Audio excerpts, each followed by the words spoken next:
well-being. That's the Memphis Way. If you're 20 years old or 90 years old, come and get cared for the Memphis Way. Treatment that's based on your specific needs after a professional clinical evaluation by their experienced board-certified physician. Call the Memphis Men's Clinic today at 901-443-0475 or visit memphismensclinic.com.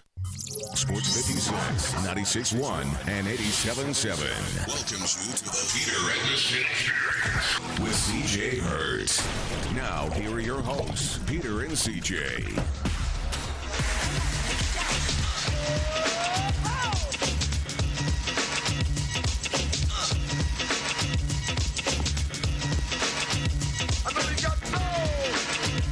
Yeah, welcome in, everybody. It is another edition of Sports 56 Mornings right here in the morning on Sports 56. That's why we call it that. You know why else we call it that? Because it's Sports 56 Mornings with Peter and CJ, and I am Peter, which means he is CJ. I guess this is going out. Hey, everybody. You okay? You all right there, buddy? CJ's mic is all messed up. You okay? We're not hearing you, buddy. What, can you guys hear me? Now it sounds like you're in the. Now I'm echoing, right? Yeah, now you're in like a. Didn't this? What happened? We had this thing all squared away, right? Wasn't that the whole? What didn't the? I mean, we've done this before. Yeah, we have. This has happened on multiple occasions. Several occasions. As recently as yesterday. As recently as yesterday. Some setting appears to possibly be malfunctioning. Who can say, really? Okay. Well, in the meantime, CJ's gonna try and figure this thing out a little bit, perhaps. While we do that, we welcome to the program, maybe, certainly the gentleman who would probably know all the answers to all the problems that are out there, technical or otherwise. He is the esteemed producer of this program. He is, of course, the deacon of the dollar, stacking it all the way to the ceiling and riding on 24s. That's 24 karat gold, for those that don't know. Rims? Yep. There we go. The 24, no. No? No. You're coming in through something else besides your mic on your headphones. Whatever, I don't know if you're coming in through that studio mic, I guess. We'll just use this then. Isn't that what you were always doing? No. I remember you doing that before. Is it? Yeah, that's what you were doing before. Then that was the issue, Peter. Yeah. Ow. Okay. My elbow hurt. This was not a difficult solution, but we found it, and that's the important thing. Anyway, riding on 24s, and for him, that does not mean 24-inch rims. That means 24-karat gold rims. His 24s are actually 20s, but they're 24s, if you know what I mean. Everything he does is 24. Kobe. Some of you might be, Kobe 8, 8 karat, but he's 24.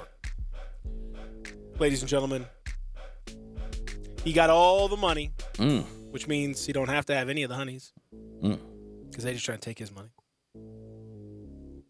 He don't eat meat. He can't be beat.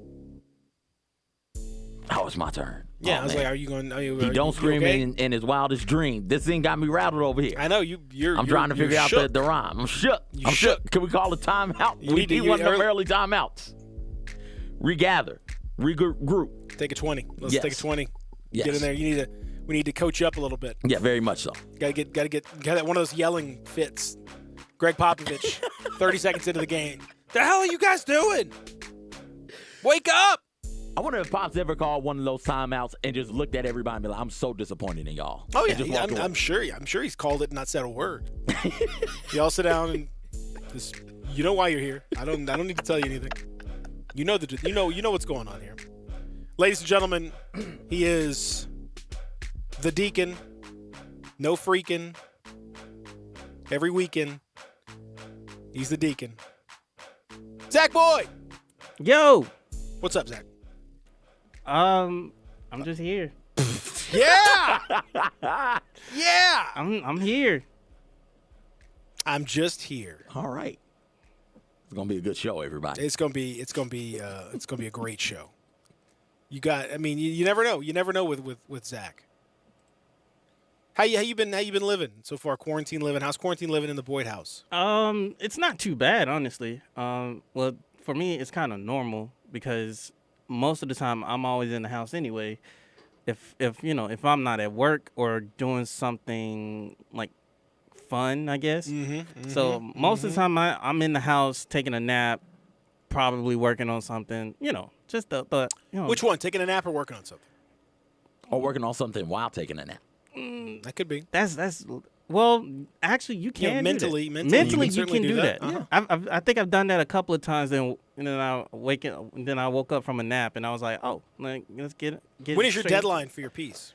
It's today. I think it's today. You think it's today? Yeah, you might want to check on that. No. He called because I know he called me 2 weeks ago on a Tuesday. So I want to say it is today, because he didn't.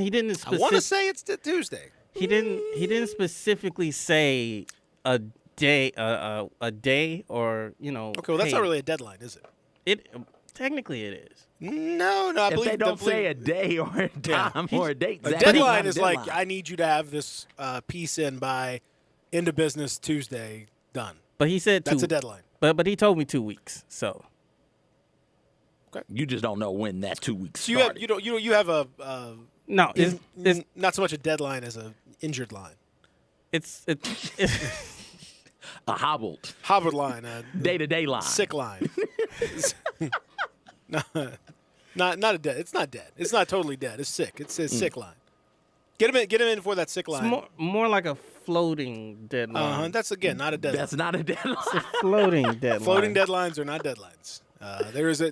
If something is floating, you could have a floating date. You could have an idea of like, I'd like you to have it in by this. But a deadline, by definition, is I need you to have it in by X or we will not run it. That's it. Right. That's all that is. So you don't have one of those. Okay. Well, that's good. That makes it easier. That makes it easier for you. That takes a little bit of the pressure off. Do you have your piece done? Just about. I still got to go in and make some finishing touches on it. But the craftsman, you got to finish off. You got to finish off the product. Yeah, I understand. Like the story in itself is very. It's a very inspiring story. Oh, like I told you before, like the lady that I'm writing about, she beat the virus. Like she still she still suffered from the effects of it because she just recently, I guess, feeling back to normal. But she beat the virus because she stayed at home for 17 days. And not only just stayed at home in 17 days, but she stayed in her room for 17 days. Like, locked herself up in a room for 17 straight days. Many of our listeners do that all the time. They lock themselves up for 17 days or more. Or more. Yeah. I didn't know we were doing that or more. Oh, yeah. I mean, that's how some folks respond. Have responded really well to the quarantine. They're okay with it. They're not getting out there and getting after it. Other folks not responding quite so well as we begin phase 2 of the reopening process for what should be a nice day. It's a nice morning thus far. A little on the humid side. It'll be a little bit more on the humid side and more clouds today, but I don't expect too much in the way of rain. So people will probably be out and. People, I hope, I think that I've seen some mixed responses to the level of responsibility and all that stuff. We went to the Botanic Gardens on Sunday. It was open to today's the first day it opens to the general public. It was open to members for the last couple weeks, and we went being members because it's an excellent organization and they do good work. So thumbs up, happy to be a member. And there were not very many people there, and it was and everyone was quite easy to observe proper distancing and everything else.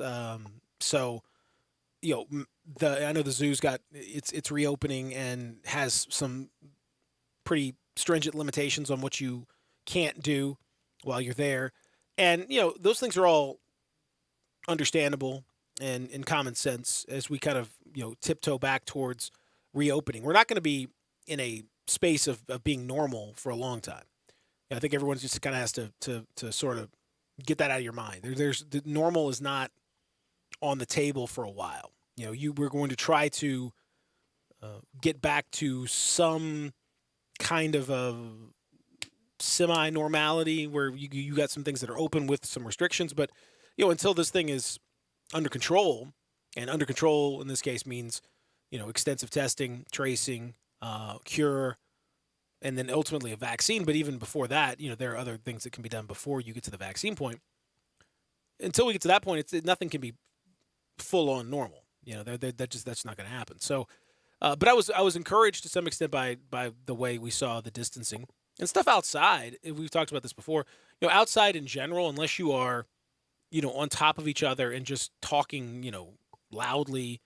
If you're like at a rally or something and you're just like right on top of each other, then that's a problem. But otherwise, if you're just kind of doing normal outside stuff where you're just sort of playing around, throwing a, kicking the ball or whatever, like that's okay. Like you're not, you keep your social distance anyway, and the outside is not the most fertile ground for this thing to be spread. The easiest spread is inside, in through poorly ventilated areas or where you're hanging out with people for a long period of time, parties, funerals. That's why, funerals have unfortunately been such big spreaders because of the crying and the emotions and all that stuff that tends to spread. The anything celebrations or get-togethers tend to be spreading events. So as long as you can kind of keep away from those and stay outside, then we can start to kind of reopen some of this stuff. Yeah, and it's one of those things that the wife and I look forward to every day is getting outside, getting a bit of fresh air, and just walking around and observing some of the really cool, really beautiful parts of the city of Memphis. I put out on Twitter maybe last week, give me some of the underrated parks in the city in and around Memphis. And people responded favorably and gave me a couple of good ideas because the wife and I have hit up the Overton Parks and the Harbor Towns and Tom Lee and Shelby Farms. We've done that to death, and I want to get out there and see some of the other stuff that Memphis has to offer from a park standpoint as well, because 17 days is a long time to be just cooped up in the house. And if you don't have to be, you would want to get out and get some exercise done and just get out and escape the confines of the four walls of your home. So for us, it is getting out, being outside, because like you said, it's not really spread that way. It's minimum risk when you are outside walking around just living life without, stopping, gathering, having a gathering with more than X amount of people. We don't do any of that. We just go outside, walk around, take in some of the sights, look at some of the beautiful architecture around the city, and it's been really fun for us. I'm looking forward. We'll probably try and get to the Botanic Gardens one day this week, because that's another one of those really fun, really beautiful parts of the city that if you got time to go check out, definitely go check it out. Well, people have time now. There's definitely more time in most cases. Also, you've got folks that are, kids that are, schools are, I know for our municipality, the school is technically ending this week. Although that still leaves you with, there's much like we talk about with work, weekday, everything blends together. So school blends together with home, which then when school's done, it still blends together with childcare. Like what do you still have to figure out, what to do with your kids at that point, because childcare options are more limited and difficult, and they have their own set of issues. If you can even get it, there are issues that go along with it. So that was the best part of being a kid to me is summertime day camps. We did YMCA day camps. We would do basketball camps. Austin P. Yeah. We actually Sports got up to University of Michigan for a couple of basketball camps, the all sports camps that we used to do like that. That was the best part about being a kid for me, because you're out there and the adults are like, hey, go handle it yourself. Run around. Here's the ball. Here's a stick. Don't poke anybody's eye out. Go get after it. And that's what we did. Or poke someone's eye out and just don't tell us about it. Or that. Y'all can fix it yourselves. Yeah, just keep it hidden. Unless there's a lot of blood, don't tell us. And even if there is, I guess you have to tell us, but I'd rather you not. So that's what everything bleeds together. So even though school is ending or has ended, depending on where you're going, it's still, you have you have just a different set of issues that go along with that, because those camps are all pretty much shut down as well. There are some sort of program type things that are out there, but it's certainly not what it was. That's for sure. Most of the camps are having to be canceled for understandable reasons. So is the Edmiston Academy going to become the Edmiston all sports camp? Yeah. Okay. Yeah. All right. Yeah, we're in the process of changing all of our curriculum and all of our materials and all that stuff over. Edmiston's Educational Academy is going to it's going to become Edmiston's summertime fun time camp extraordinaire. Yo, I was walking down the street and saw another bouncy house. Like, they just have on my street, they just pull out a bouncy house. I mean, it's they blew it up and everything. There's a trampoline, there's a bouncy house. Like, knock yourselves out, kids. I mean, again, as we talked about with our friend Adam Kramer, who's got a bouncy house for his kids, it's a great thing. I mean, that seems like a tremendous investment at this point. Just go out there and jump around for a while. Think about getting a trampoline. Okay, there we go. Just go. Yeah. So the risk of broken, everything is still I'd rather what else can you do? I'd rather deal with that than kids that have just been cooped up for so long that they're just flipping out and like wild dogs, just like pacing. My kids at some point in the evening, if it's on certain occasions, if they haven't got enough sleep or whatever, they'll just be they will be like they'll just be pacing the house. Like, you can just tell they're just like prisoners that are just like getting stir crazy and just going back and forth and like going up against the bars. Like they'll be running through. Yeah, I mean, like doing laps. There's like a little connection. The house just connects. They just do laps around the house. Like, you guys are nuts, but I can't. I mean, I feel bad for them. There's nothing you can do. You're a kid. You have so much energy. As a child, and as a grown up, you're like, this is too much energy. I don't know how do you do this? This is wild. How do you have this much energy? So I don't know what they do with it all, but I feel bad for them. Yo, you got a soccer goal? No. Okay, but you got a basketball goal. Yes. So you got a basketball goal. Yeah, we got a hoop. So we're good there. Okay. We hoop on a regular basis. You got cones? Why would I have cones? I didn't know what type of drills y'all were doing with the basketball team. I didn't know if they involved, dribbling between the cones or whatever. I mean, we got some change of direction type of stuff. No, okay. The drills are all people, person to person. Okay. I'll set up and ask. We'll do some spins and moves and that sort of thing. Got you. No, I'm not. I wish I had a bunch of cones to set up. Okay. I did at one point when I was, a soccer coach. I've got a few soccer cones. Somewhere. So do you have cones or not? You just said you didn't. I said I might have some somewhere. As we talked about this, there was a bag I used to, but I haven't gone to get it in a minute, so I'm not sure where it is. You got a wiffle ball bat? Yeah. And a ball? Not a wiffle ball, but a ball of some sort. Yeah. Okay. So you're good. We got you're enough. Good. No, I'm not worried. Once you get the trampoline, you'll be good. I've invented. I'm very excited to announce that I've invented, along with my son in particular. My daughter's not really the big fan of it because she's 5. She doesn't really want to do it. Maybe when she's like a little older, she might. But invented a new game, which is exciting. We take a sort of a yellow ball, just a generic ball. This one's fairly light, which is important for the game. And it's a little, it's kind of like foot golf, except that there's a little more to it. You take a garden variety chair, an outside chair. Mm-hmm. It's helpful if the chair has rails or handles on the sides to kind of give you a little. And so you put that wherever you want in your yard, and that becomes your hole. And the idea is that you have to land the ball in the seat of the chair without it falling off the chair. Oh. And that's how you make it into the hole. And so that's surprisingly difficult to with your foot to sort of lob the ball up like a wedge. You got to get your foot kind of under it and loft it up a little bit, and you got to let it sit in the seat of the chair, boom, and just sit there and stop. It has to stop because sometimes it'll trip, boom, and then it falls right off, and then that doesn't count. You got to boom, land it in there, and then where you put the chair obviously determines the difficulty of the hole. If you put it in the middle of the yard, no big deal. That's pretty easy. But if you put it on the edge, we have like a little ledge where if you hit it and it goes over and then it drops way down and then you got to go all the way back. It's like being in the sand trap. Okay. And you got to get it back up. Or you can put it on the side of the house. We have to go over the house and land it, that kind of thing. We got the roof, kind of slopes down. We got a little patio cover, we got a covered patio that kind of has a slight slope to it, so you can put it on top of the patio. It sort of like slopes down and kind of bonk right there. Great game, super fun, invented game. We played 9 holes, so it was good. There we go. So you got it. So all sports camp's going well, but it's still they got bicycles too, correct? Yes. Oh, all sports camp for them is going to be great. I want to come to this all sports camp.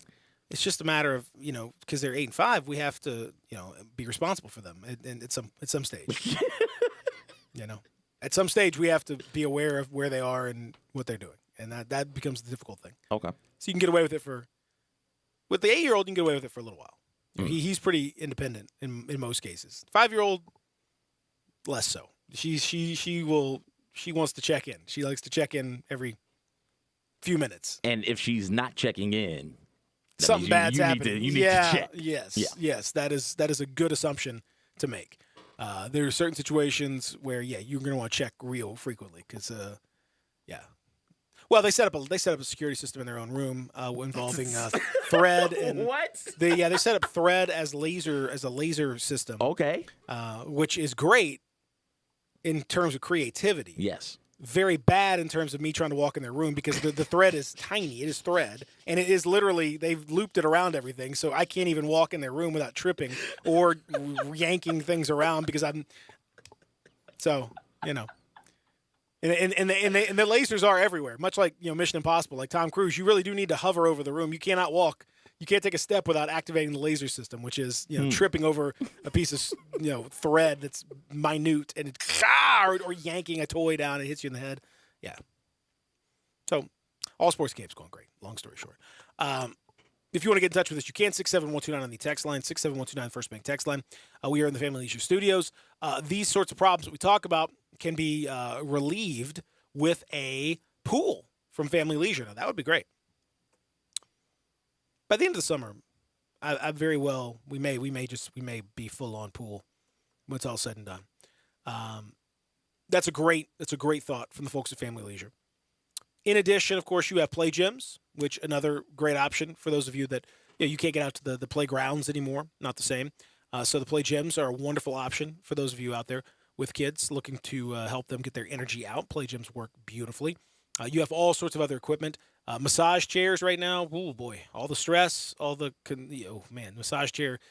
Now is the time to get yourself one of those. It is Family Leisure, 2120 Whitten Road. Find out more online, too. You can search their inventory. But, man, it's a good idea. Inside your house, outside your house. This is the time to be thinking about Family Leisure. Back after this, just getting started here, we're going to talk, we got a real contrast in the reopening language from Major League Baseball to the rest of sports. We have the NFL opening up sort of kind of a little bit today when it comes to their facilities. We have news from the college ranks, from recruiting ranks, and a whole lot more. So that's just the tip of the iceberg. We're going to spin the wheel of conversation today, and I can't even imagine what we could possibly get into that's going to match yesterday. Very impressive. The end of the show, the band name fight, that was a great way that we ended off. I don't know if we resolved it, but I think we came fairly close. So we'll do all of that as we continue here. Sports 56 Mornings, Real Sports Talk, Sports 56, 96.1, 87.7. Greg Gaston and Eli Savoy get you through the midday with Sports 56 Middays. Delivered by FedEx. Weekdays from 10 till 1 on Sports 56, 96.1 and 87.7. Central Barbecue is committed to the health and safety of this community, who has supported Central for almost 20 years. Central Barbecue is still open for business with to-go and delivery options to serve the greater Memphis area with the same great barbecue you have come to know and love. With 4 locations to serve you, from downtown, midtown, and East Memphis, you can order your favorite barbecue and enjoy everything on the menu in the comfort of your own home. Call your nearest Central Barbecue location for more information on delivery and to-go options today.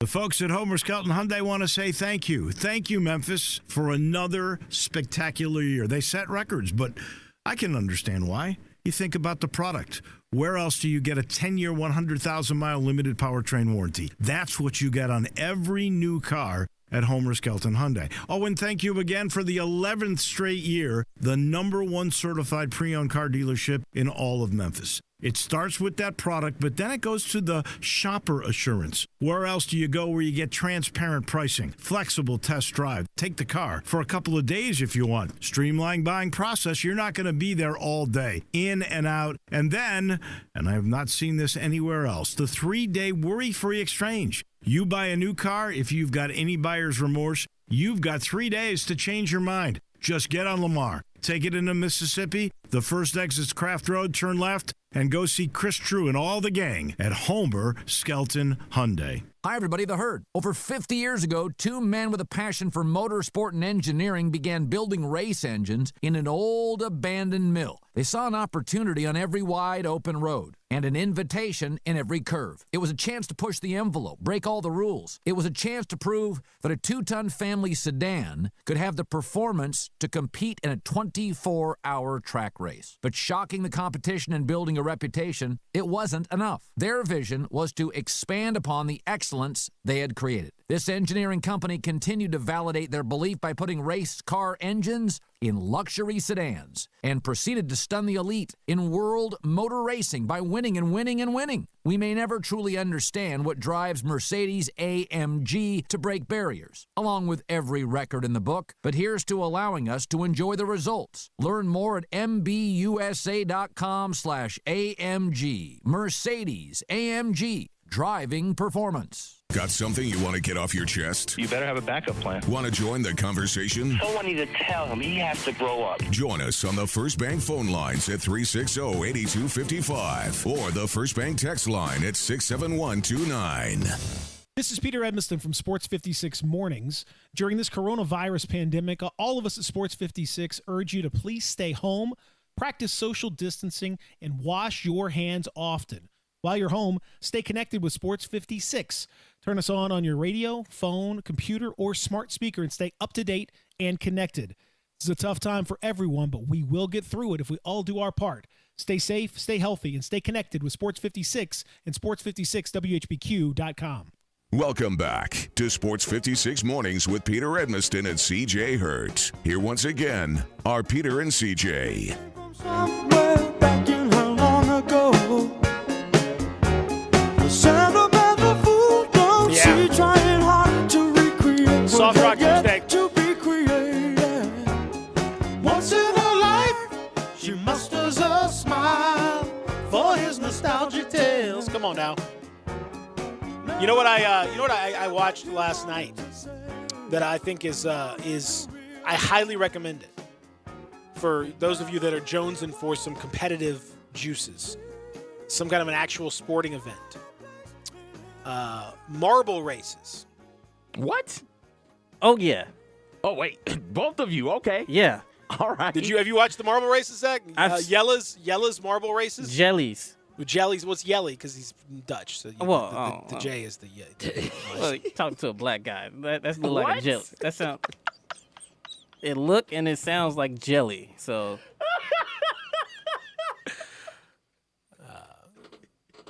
Zach's views are not reflective of all black guys everywhere. I would guess there are certainly plenty of black Dutch people who probably don't say jelly. Okay, now I'm not so sure what the black population is in Dutchland. You'd be surprised. As Okay. a soccer fan, I can assure you, one of my favorite players is a guy named Patrick Kluivert, who's very Dutch and very black. Oh, wow. So, okay. Yes. Played for my team for a long. He's a good. Yes.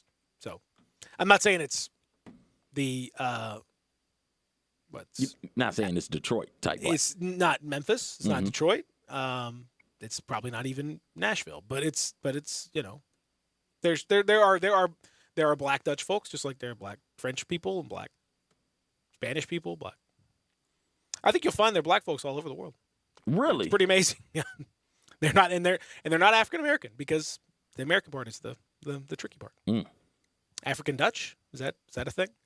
Maybe that's a thing. I don't know. I just call it just black folks.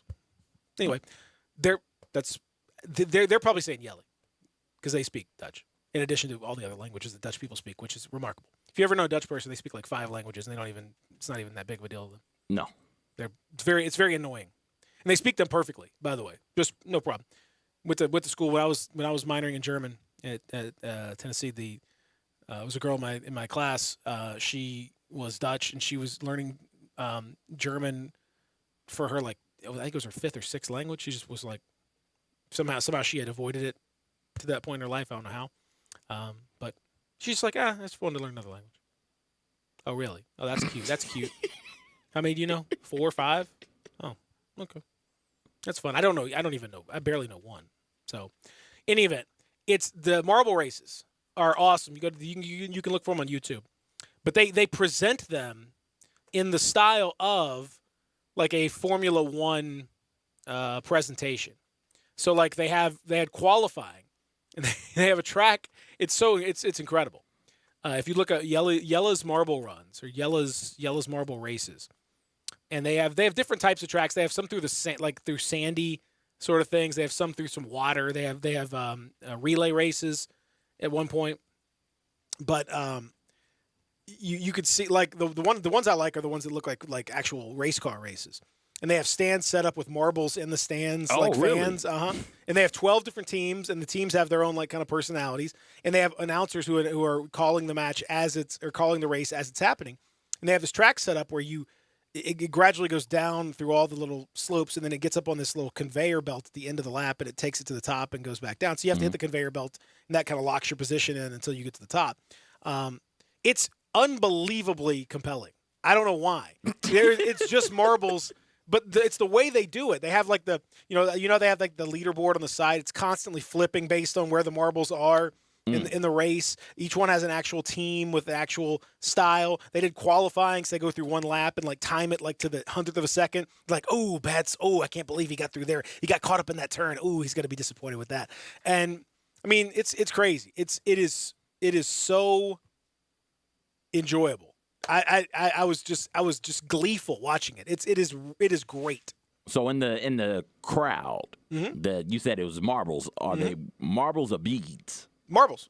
They're they're sizable. They're probably like the size of like a large gumball, kind of thing. Like the ones that you get out of the vending machine, the little 25-cent machine out. Those big gumballs like that. That's about how big the marbles are. I just ask. You got to ask these questions now because of the way people are. Using sex dolls and everything in there to fill in their seats. No, they're not. Okay. I think I got an understanding of where you're going with this. They're not connected. I should say number one. And they are definitely. You definitely would understand the difference between that. There's no chance of confusion here. Okay. Much like the sex doll thing, there was really no chance of confusion there, and they did it anyway. But there was very little doubt as to what that was actually going on. Zach, as a race guy, I'm sure is really feeling the marble runs. They are genuinely exciting. I watched one where the on the last lap, the one marble for some reason came off of the little chute and like got caught up in the side of the track just for a second, and another marble comes swooping by. And I'm like, wow! Like, yeah, get it. These are marbles. Like, it's just I don't know. There's something about, and the announcer's like, I can't believe it. Oh, what a mistake. It was fantastic. Texas texted in on the First Bank text line 67129. European soccer announcers call the marble races. Yeah. Yeah, okay. There's one sort of English sounding dude and one American guy, and that I heard, and they both are. It's just outstanding. They call it straight faced. Mention his psyche is going to be damaged. It's marble.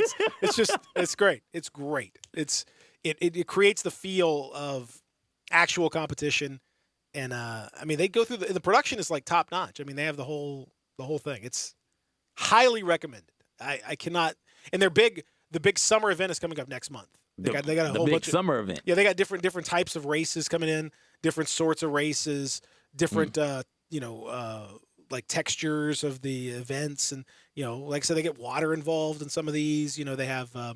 So how do they not stop in the water? I would imagine that once the marble hits the water, it severely slows down. It depends on but a lot of times the water will, it's all flowing downhill. Okay, so, that helps. Yeah, gotcha. Yeah, gravity is the real winner here. You're always going to have to go from a higher location to a lower location. Okay. So it's a matter of how you get there and in what surfaces you have to go through. But they also have like they have a little track set up like a track and field track, and they have relay race where one marble will go and hit the other and knock it, Oh, and then okay. go down and knock the. So yeah, they have it's.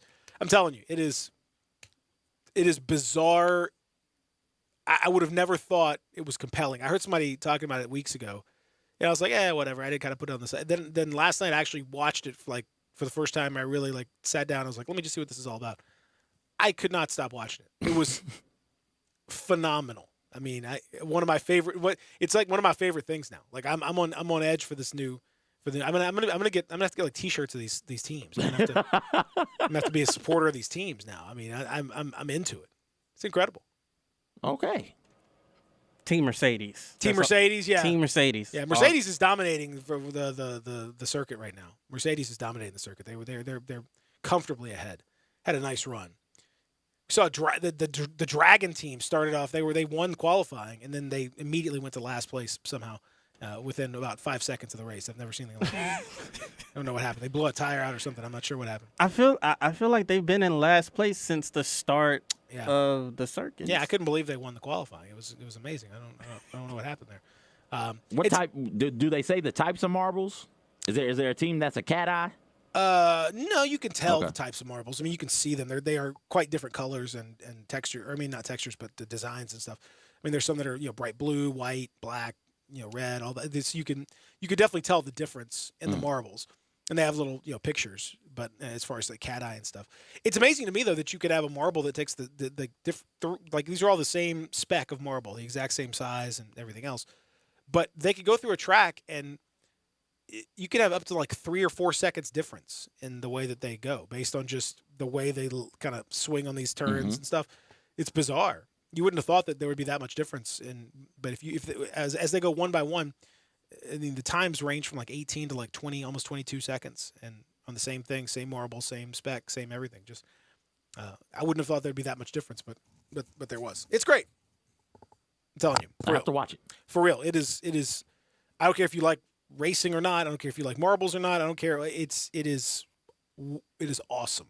And to see and they put the little marbles on the podium at the end of the race with a little champagne. Who whenever they win, they stand them up on the. Oh, it's. Where is this at now?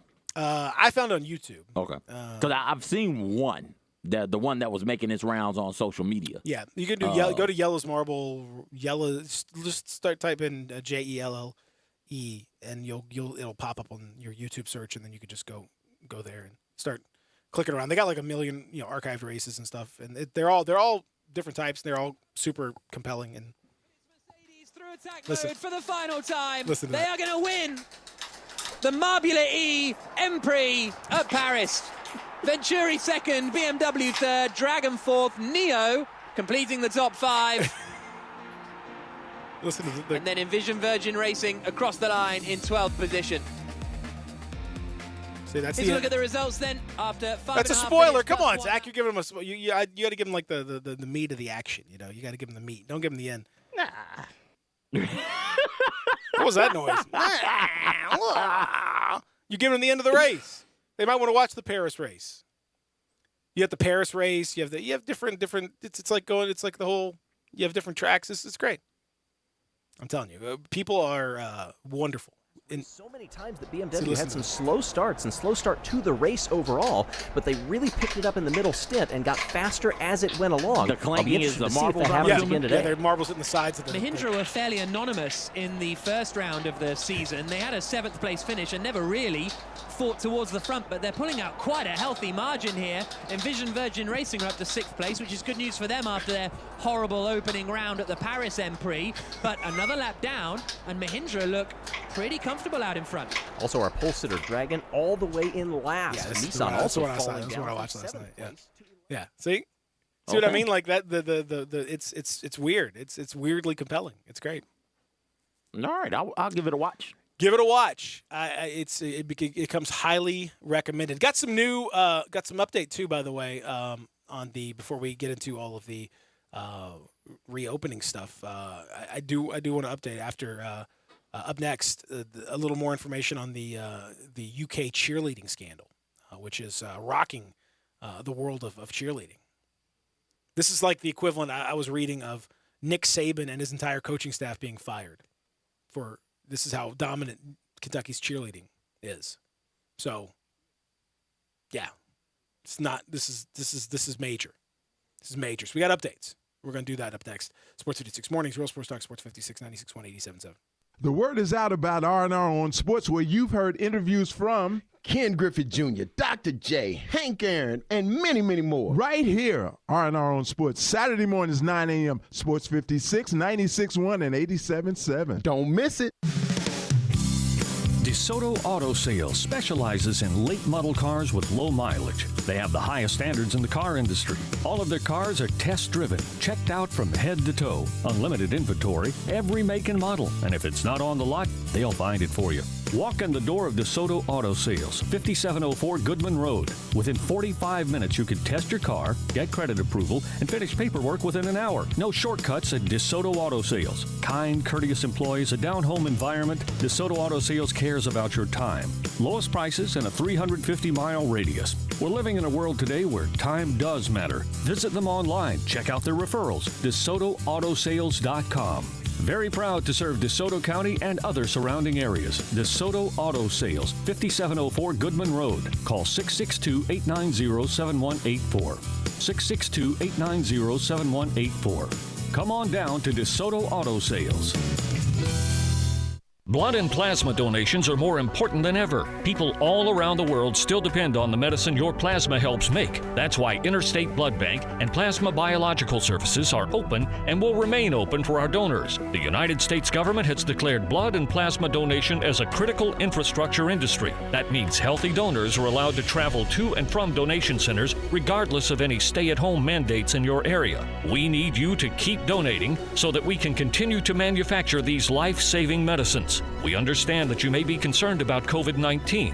The health and safety of our donors and our employees remain a top priority. To limit the spread of the virus, we're taking additional measures to ensure our centers are safe and clean. Donating now is more important than ever, but please do not come to the center to donate if you are not feeling well or have a sore throat, fever, cough, or shortness of breath. We are doing our part so that you can do yours. Come donate today at one of our IBBI or PBS locations across the Memphis area. This is the sound of Jeff's first ever low and slow Applewood smoked pork shoulder.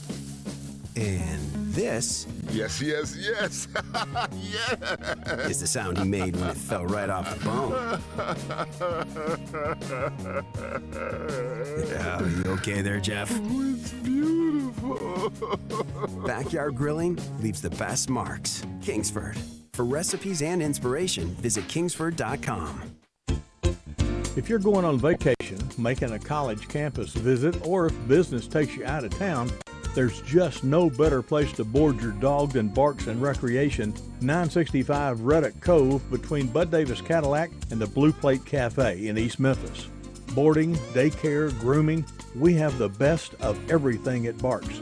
Indoor-outdoor kennels so your family member can go in and out as they please.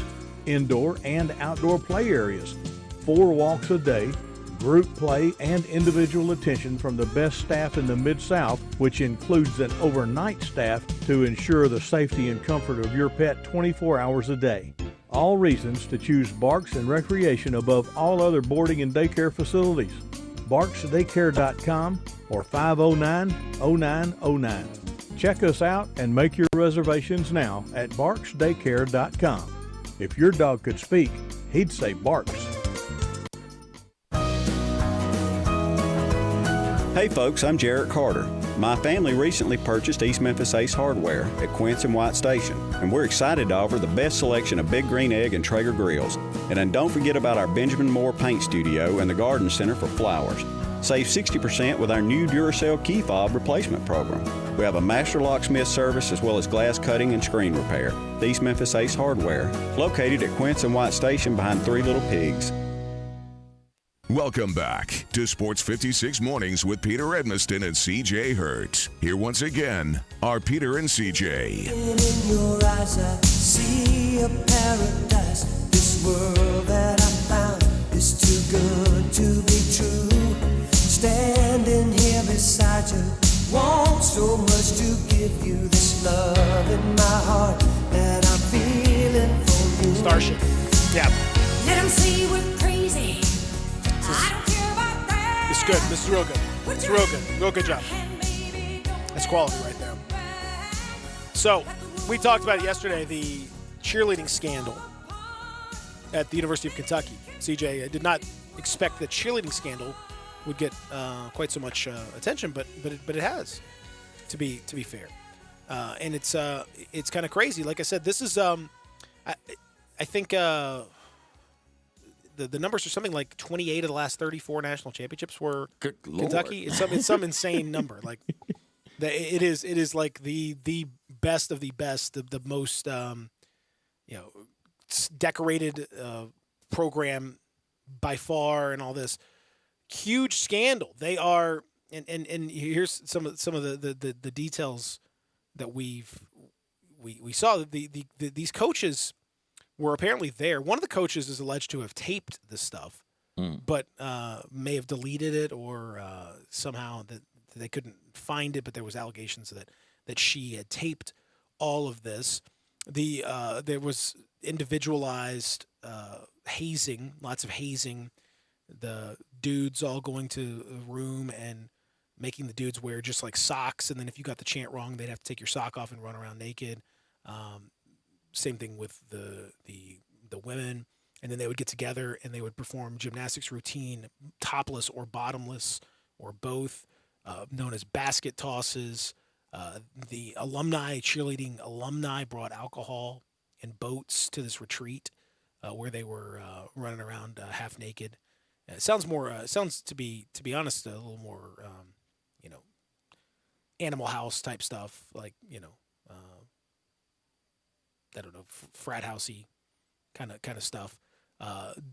There were no evidence of sexual assault or sexual misconduct during the trips, but they don't believe this was limited to just 1 year. They think this was a multi-year situation that was going on. I had no idea, CJ, that the world of cheerleading had this kind of possibility of craziness. But apparently people are coming out now and saying this is like not that crazy, not that rare in the world of cheer. Did you know that the cheerleaders were doing this kind of stuff? Did you know that when you see the sidelines and you see those innocent-looking cheerleader folks, did you know that we got topless and bottomless basket tosses and throwing people in the lake and getting hammered and singing all kinds of explicit cheers? They have explicit cheers that they do like at midnight that are very apparently sexually explicit cheers. This is news to me. I wouldn't have thought it, but whenever you get young people together and allow a culture of hazing, it can get out of control really, really quickly.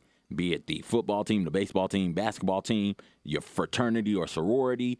I brought up Florida A&M and what happened with their band, what was that, 2 or 3 years ago, where somebody actually died because of hazing, or cheerleading. Like that's just what it is. If you allow hazing to go on unchecked without any sort of rules, regulations, or anything to it, and allow them, young people, to use whatever they can think of, this is what you get. You get people doing butt-naked cheers and running around naked. And alcohol gets involved, and that is when the risk of something really, really bad happening increases. So this is wild. Wouldn't have thought it in the cheerleaders, because I just wouldn't think of anything like that. But we see it happen all the time in frats, sororities, bands, and other like athletic teams ventures. We see this happen. Well, it's and they recorded it. Apparently, one of the coaches recorded it. Hey, come on, man. There's something. One of the coaches recorded it. Yes, okay. Apparently. No. And so, yes, there was apparently, and the coaches seem to want to ignore this. The cheerleader comments are like, well, they just sort of tried to pretend like it wasn't happening. Like, apparently, no one wants to actually get involved in this. So, how about this? And then they have some skinny dipping. This really does sound like Porky's or something. Yeah. It thankfully does not appear there's any actual sexual assault or misconduct or anything like that. Forcing people to get naked is not. It seems more like sexual harassment. I'm using the phrasing that they used. I mean, okay. It seems as though it really does seem as though in reading the report, everyone was asked if they wanted to do it, and they said yes, and then they did it. Like, as opposed to I mean, I'm sure there was some hazing and stuff that seemed to happen, but this really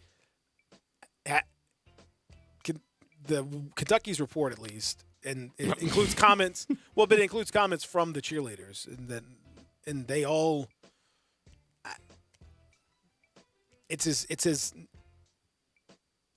innocuous as something like this can be. It really does read as mostly, like, I mean, again, underage drinking on a boat and getting topless and whatever. I mean, I'm not, that's not ideal.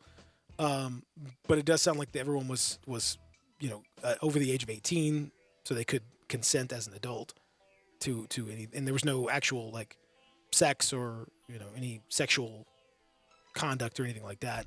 The hazing stuff is you have to keep an eye on that. But I would say almost any team you get involved in, there's probably going to be some degree of a haze situation, and that's something that everyone's going to have to deal with on a case-by-case basis. The fact that the coaches were taping this stuff, that's a different deal there. And the fact that coaches and advisors were like sneaking alcohol on there, okay, now you're getting into that's where the grown-ups have to be grown-ups. But to me, it sounds more like a grown-up problem than it does the kid problem. That's just seems like stuff that you would expect young, fit men and women who have this sort of thing in college, and they're at a camp for like 3 days in the woods. I mean, come on.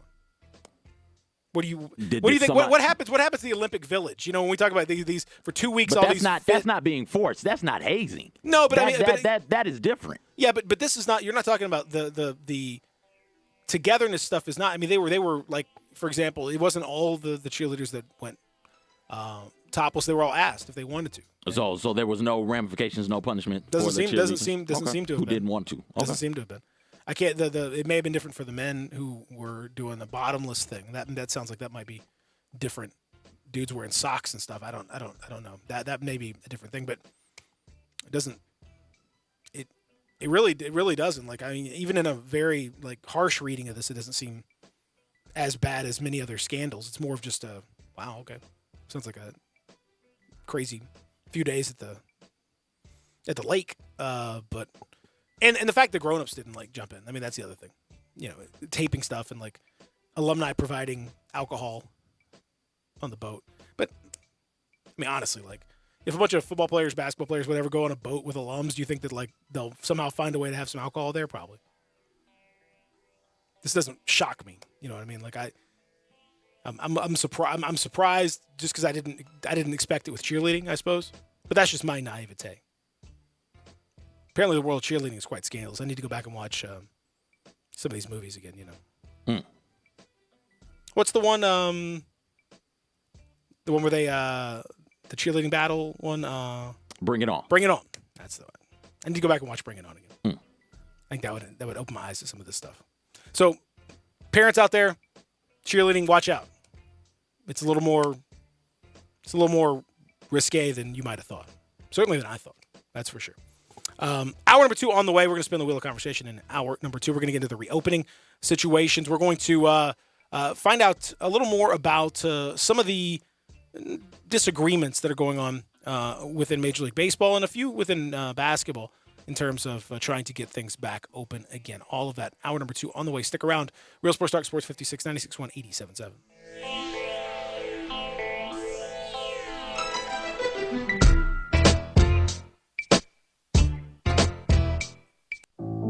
Commitment, dedication, perseverance. At FedEx, our people are our strength. Even during these unprecedented times, we are delivering medical supplies, test kits, and the things you need every day. Helping the world move forward together. Strength, what we deliver by delivering. FedEx. Has this ever happened to you?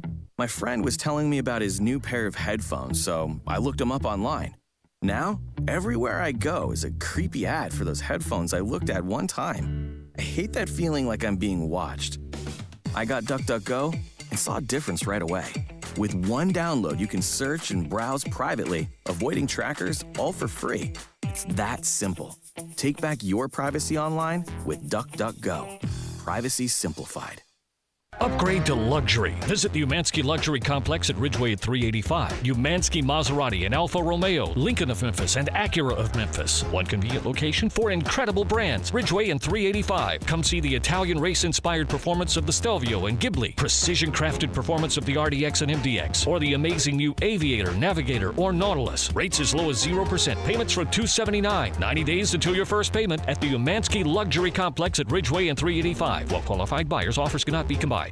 Did you know nearly 40% of men under 40 and over 75% of men over the age of 40 experience sexual performance concerns? At the Memphis Men's Clinic, their experienced physician performs a comprehensive evaluation that determines which specific issues may interfere with your sexual performance. These issues can vary and range from anxiety to medical issues, low testosterone, or erectile dysfunction. The Memphis Men's Clinic has evaluated hundreds of men of all ages over the years and reestablished a normal sexual life. The Memphis Men's Clinic will work aggressively to resolve issues and allow you to restore your sexual health and overall well-being. That's the Memphis way. If you're 20 years old or 90 years old, come and get cared for the Memphis way. Treatment that's based on your specific needs after a professional clinical evaluation by their experienced board-certified physician. Call the Memphis Men's Clinic today at 901-443-0475 or visit memphismensclinic.com.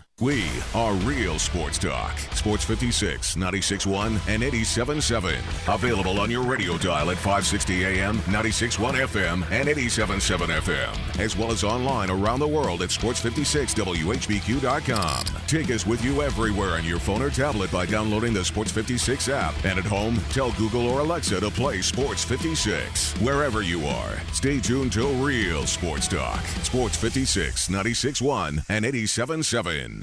We are Sports 56 WHBQ Memphis, WIVG-FM Tunica Memphis, and WPG-FLP Memphis, Flynn Broadcasting Stations. Welcome back to Sports 56 Mornings with Peter Edmiston and CJ Hurt. Here once again are Peter and CJ. All that time I was searching, nowhere to run to. It started me thinking, wondering what I could make of my life, and who'd be waiting, asking all kinds of questions to myself, but never finding the answers. Hour number 2 is here. Peter and CJ with you. Real Sports Talk, Sports 56, 96.1, 87.7 on what is a nice, sort of, I would say overcast-ish kind of morning. It's okay, right? Yeah. Is that fair? Fair to say? Yeah.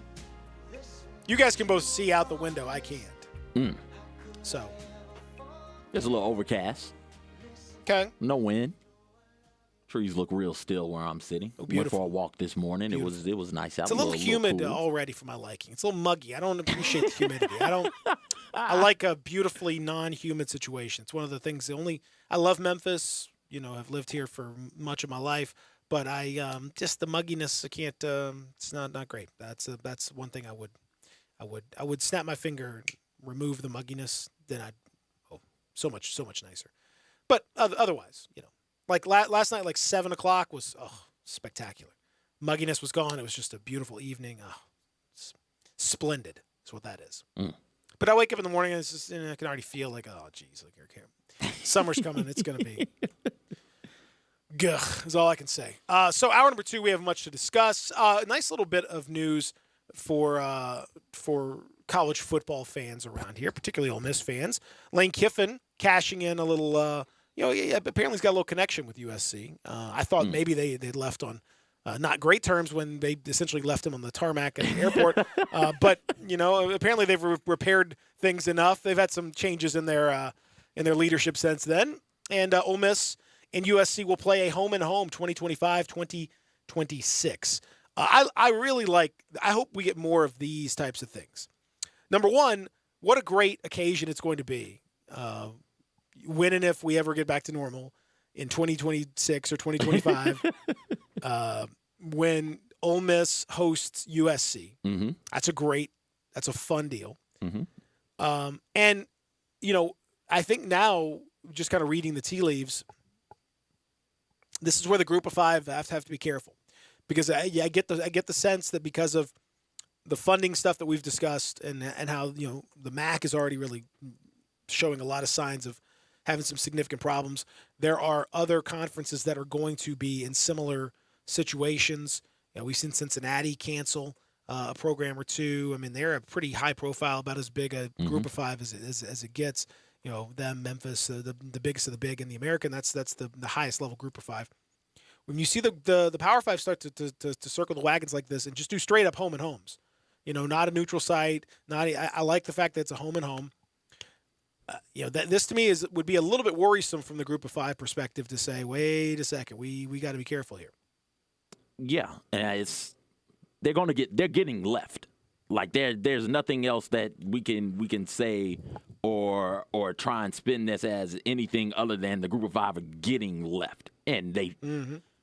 From a competitive standpoint, I am fine with it. Now, what I think should happen is that, if you care about football the way that you claim you care about football and the health of the sport, the Power Five conferences, the Big Tens, the SECs of the world, who are paying out $35 million, $33 million a year in just their football, just football to their member institutions, just come together and say, hey, it's 5 Group of 5 conferences, it's 5 Power 5 conferences. We're each going to adopt a Power 5, Group of 5 conference, and the money we would be paying for those bye games, that the money that the $800,000 we would be paying Arkansas State to come play us, and we're Florida State, the money we would be paying to have San Diego State make that trip to Columbus, we'll just give it to them. We don't have to put them on the schedule. We don't have to make them earn that money by coming up and getting slacked by us. We just give them that money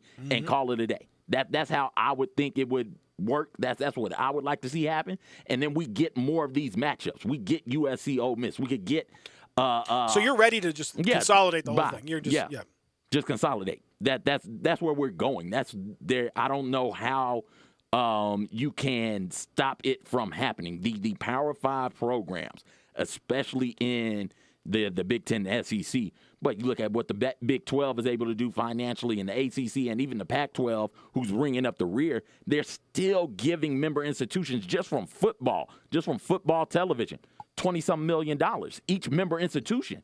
The Conference USA, they're splitting that amongst their institutions. The MAC is splitting that type of money amongst their institutions. They'd be lucky to get something around $1 million from TV revenue for a member institution. Very lucky. The Sun Belt. I'm pretty sure Georgia. Who beat Tennessee? Who got paid? Georgia State. Georgia State beat Tennessee and got around $800,000. Why are you bringing that up? I'm just using an example. Let's use a different example. Okay. Who's another one in the Sun Belt? App State. App State got paid. Gets about somewhere between $400,000 and like $600,000 in TV revenue from the Sun Belt. They make that by just signing up to get beat by Penn State. Like they make way more than that. They make almost double that if they get some of those games on there. So if that's what clearly we are moving away from Power 5 playing Group of 5 because it just doesn't make sense. It's not really fair. So just give them the money and stop playing them. But there's going to be a lot of changes. Certainly in the short term and maybe ultimately in the long term. That could be one of them in the longer term with the budgets and the fact that the Power 5 schools have the wherewithal, most of them, not all of them, most of them, have the wherewithal to be able to absorb some short-term losses and some issues in the short term. But the Group of 5 may not be able to do that, certainly when it comes to football.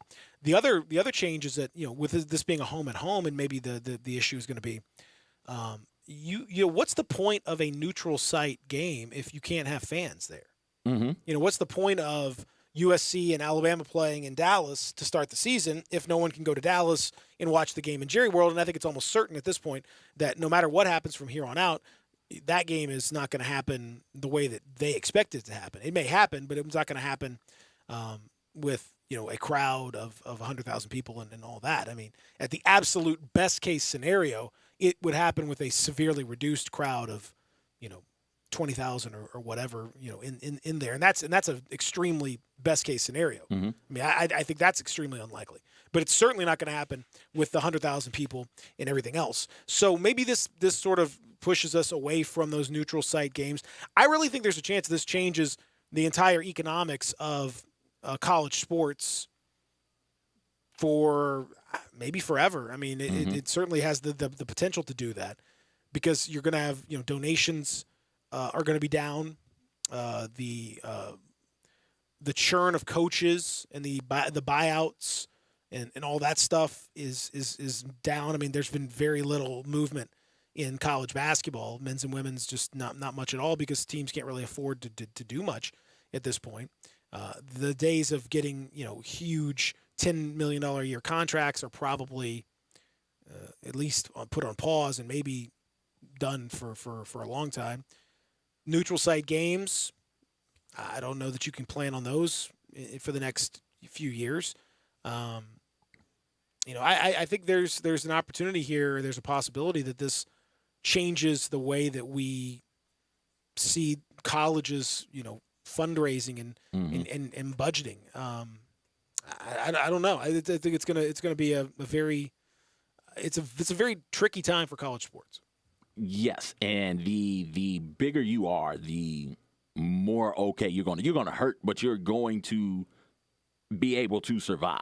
The Ohio States of the world are going to be able to find a way to survive until things get back to the new normal, where we can get fans back into stands and we can start churning out dollars and making this money.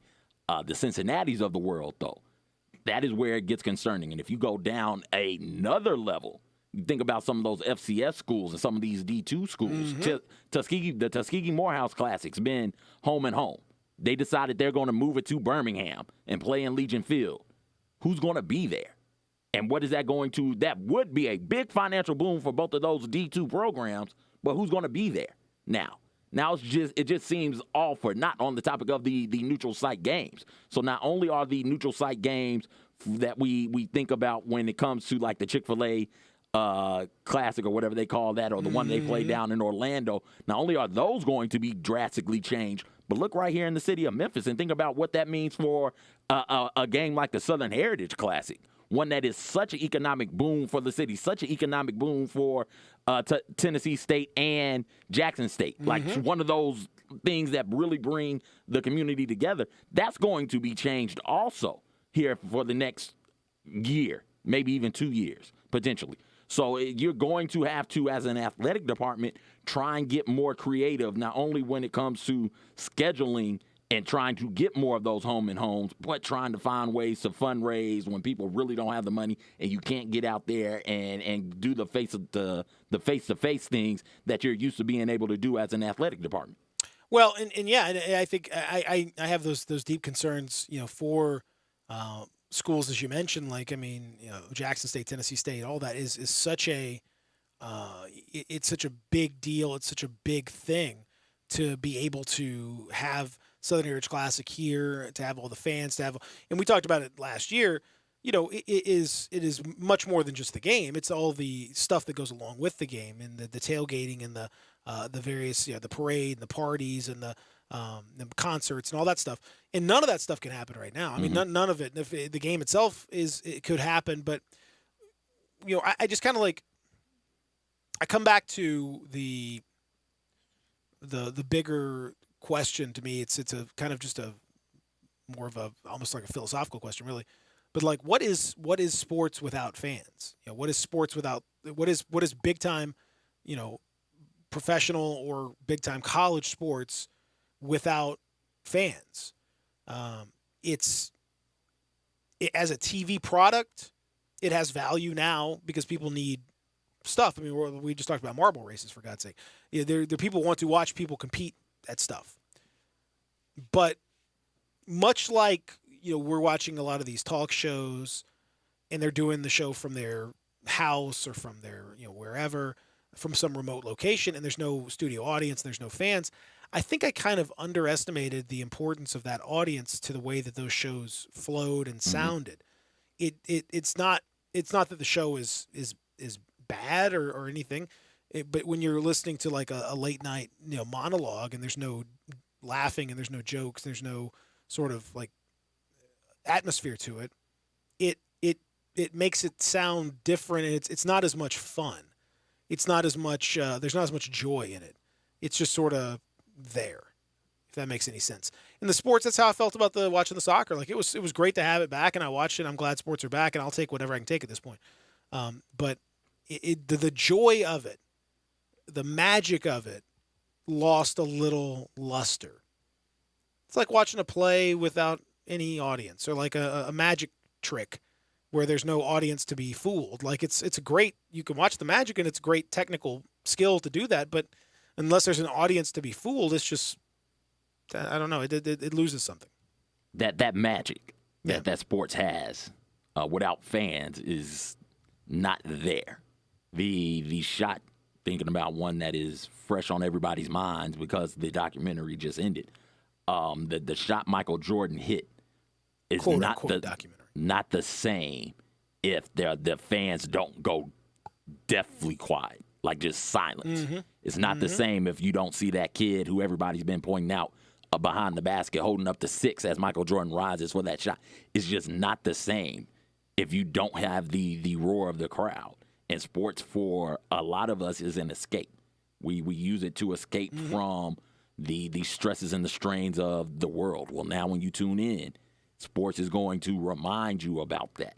That there won't be sports will not be the comforting binky that it has been for all of these years. Sports is going to be a very clear reminder that we are still in a global pandemic, and your life is changed and your life is very different. Sure, the athletes may be running around on the court or the field or the pitch or playing golf or what have you, but the fans won't be there. And that right there alone is going to be enough to remind you about what is going on in the real world, which is something that sports fans some of them have often tried to say, listen, I don't want anything else involved in my sports. Let's just stick to sports. Well, now there's nothing you can do to escape it. There's not. You can't get mad at any one person. You can't get mad at, by one person, I mean one athlete. You can't get mad at a particular coach or a team or a franchise for saying something that you disagree with from a political standpoint. Now you just tune in, and it is evident, it is clear. There aren't fans in the stands, and when you ask yourself why does this sporting event feel different? It's going to feel different because of the global pandemic that we're in, and you just got to be ready for that. Everything's different, and so that's part of it. As far as reopening and all that stuff, I mean, as long as people can maintain whatever responsibility they're going to maintain, that's important. I mean, schools are already making preparations, collegiately for closing down before Thanksgiving. I know that South Carolina had mentioned that they're opening up.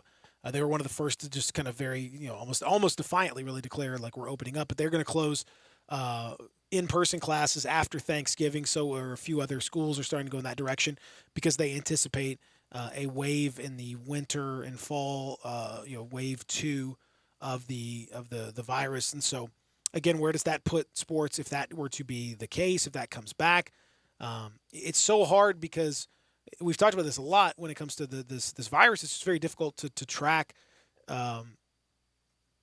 one set of behaviors and have it lead directly to another.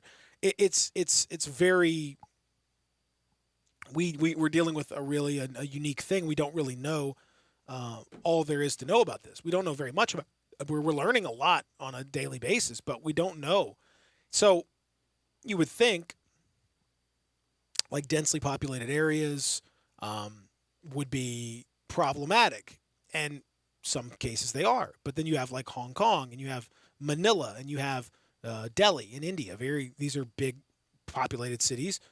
Haven't really had the same level of outbreak as we've seen here. Does it have to do with skin color? A lot of people have said, well, darker skinned folks don't get as much vitamin D they don't absorb as much in their skin, and so maybe the vitamin D is the issue, and maybe that's why it's affecting folks of color more disproportionately, and that might be true, except that if you look at darker skinned folks in Southeast Asia or India, they don't seem to be having, and Africa seems to have been relatively unhit by this compared to us and Western Europe. So if it were about dark skin, you would think that Africa would have been extremely hard hit, and as to this point, they've been pretty lightly hit compared to the rest of the world. So there's still so much about this we don't know is the biggest issue. We can do X, and we think that X may lead to Y, but without knowing that, it's hard for us to say, like, hey, you're on the right track, or hey, you're doing this, which means I think everyone's got to be just sort of prepared for some uncertainty and like a lot of herky-jerk movements towards reopening, which means you may do some stuff and then you have to kind of pull it back a little bit, and then you do some other stuff and you sort of pull that back a little bit. You do some other stuff and you pull. I think sports is going to be the same way. You may try it and it's not going to work. So I don't think there should be this like, hey, we're back open and that's the way it. No, you may have to pull that back. We just don't know. It's not going to be smooth.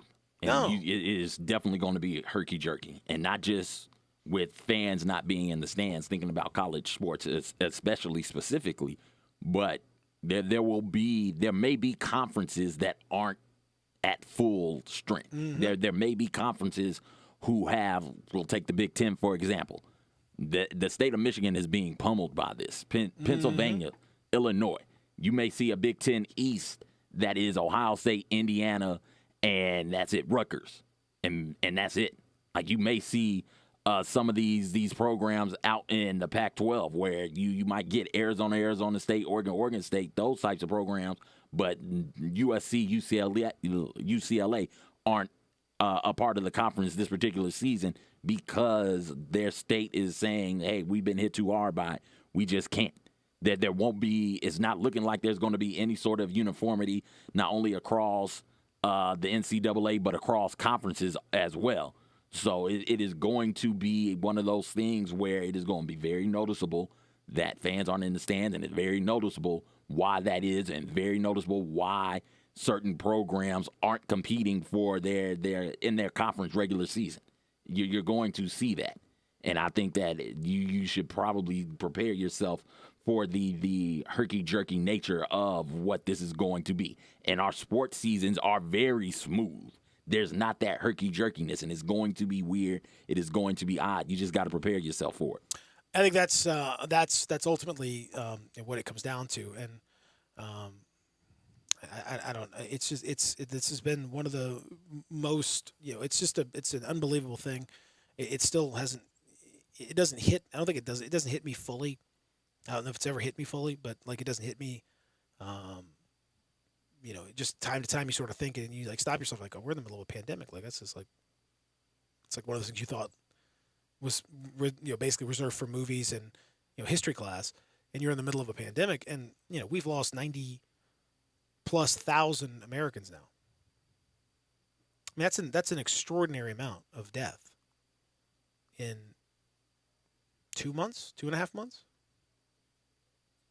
I don't know. Like it still doesn't feel as though we've reckoned with that as a society. It feels like everyone is really excited about getting stuff open again, and that's cool. But like, I don't know that we've even had any kind of a mourning period or. It's hard to mourn when you're still in the middle of it. I mean, maybe so. I don't know. Maybe that day will come. I hope so. Because I feel bad. I feel really badly. There's a lot of people out here really hurting and who can't. Mourn their families because they can't be with them. It's not safe for them to be together, so they die alone and they are mourned alone. It's an awful thing, and I feel like we just sort of glide past that and like, hey, let's get ready to get open again. Like 90. I mean, we're talking more than Vietnam, Korea, Iraq wars combined in 2 months. It's insane. On pace, potentially for 150,000, 200,000 by the end of summer.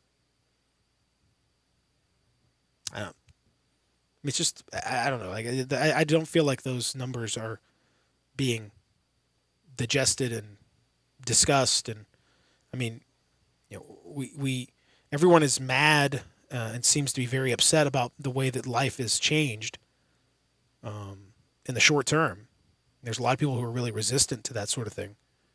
But I don't get that. Where was the resistance when one guy tried to sneak explosives in his shoe and didn't really work. It didn't work. And as a result of that failed attempt by one person for one plane that would have affected a few hundred people, the entire United States security in airports has changed forever. You have to have fewer than 3 ounces. You have to take your shoes off. You have to do all this stuff. We did that for one guy in one plane, and it didn't even work.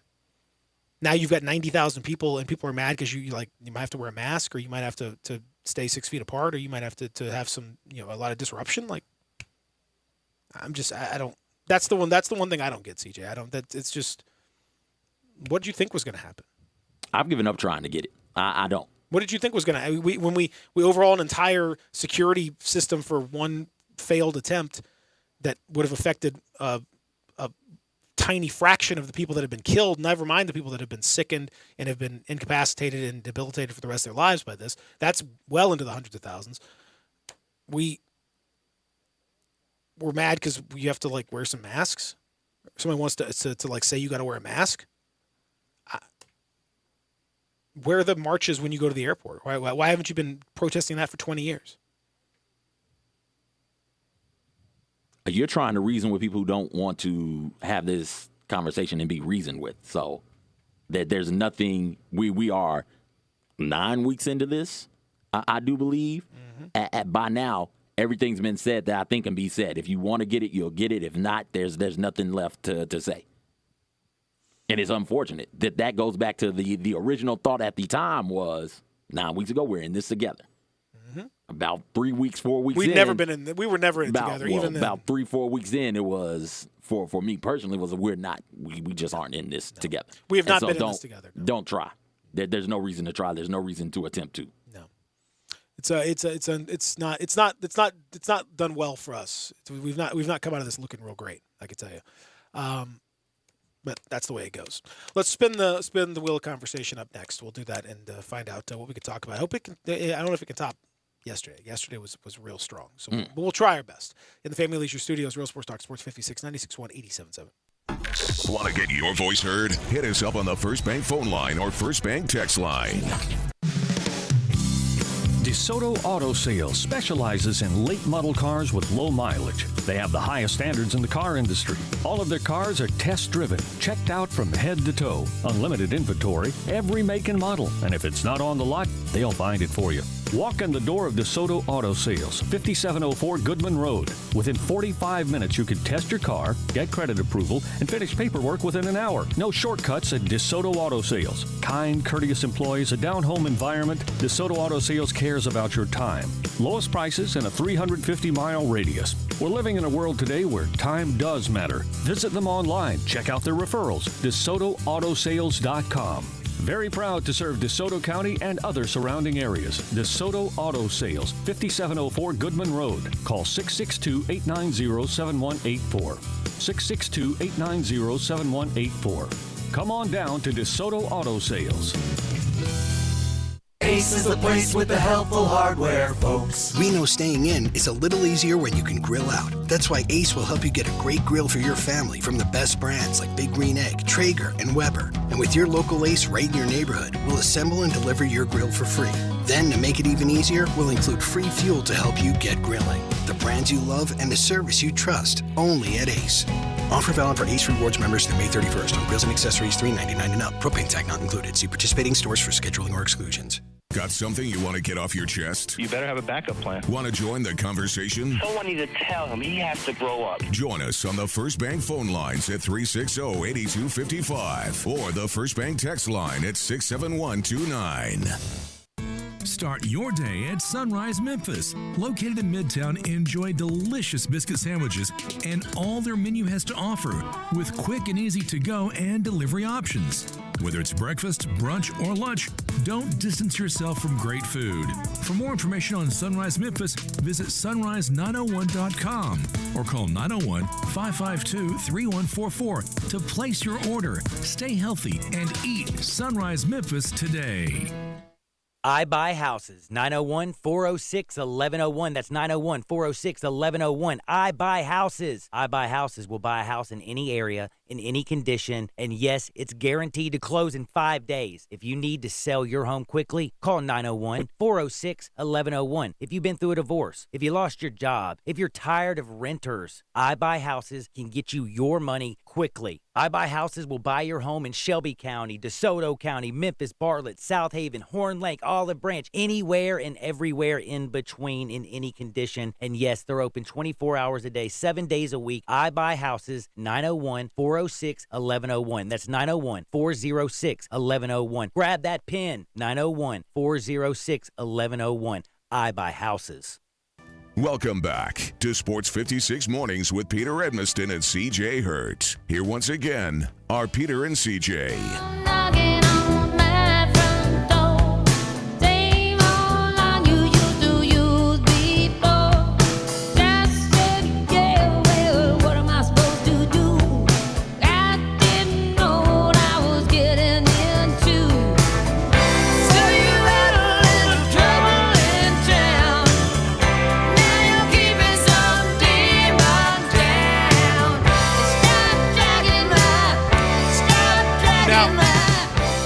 Continue here.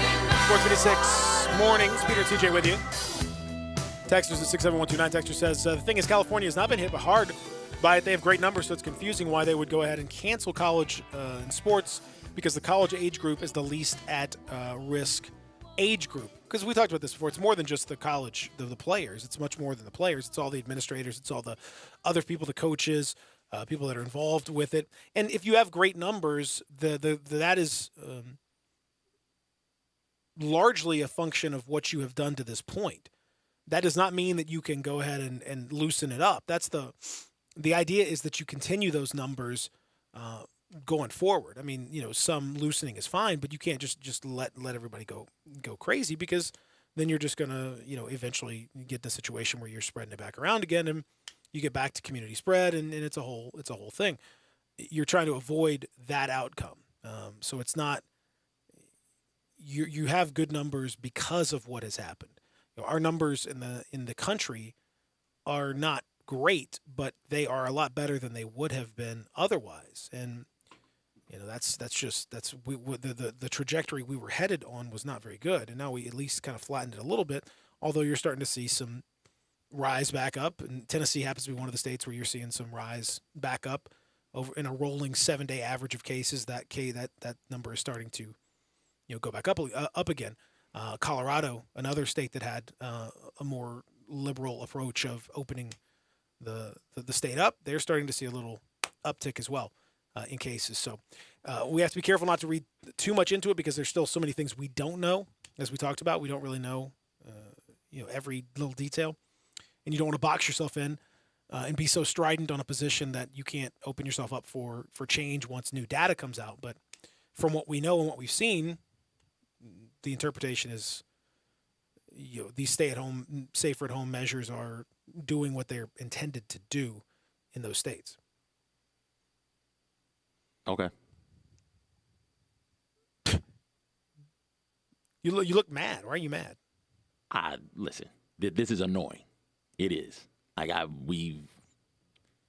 You talk about it since it's been going on. We have been talking about it. Everybody has been listening, reading, all of this to try and be as informed as possible. Do what you do. You got it. See, I can't get with it. I understand. Because you can't. We were all together, man. You can't. We're not in this together. We're not together. No, we're not. We're not even remotely together. No, but listen. No. Listen. You're not understanding me. I'm not saying we're in this together. No one is fighting together. But we are all linked, whether we like it or not. It doesn't matter. It doesn't matter whether everyone's going to get along or not. It doesn't matter whether everyone agrees or not. Public health is public health. That's public, as in everyone.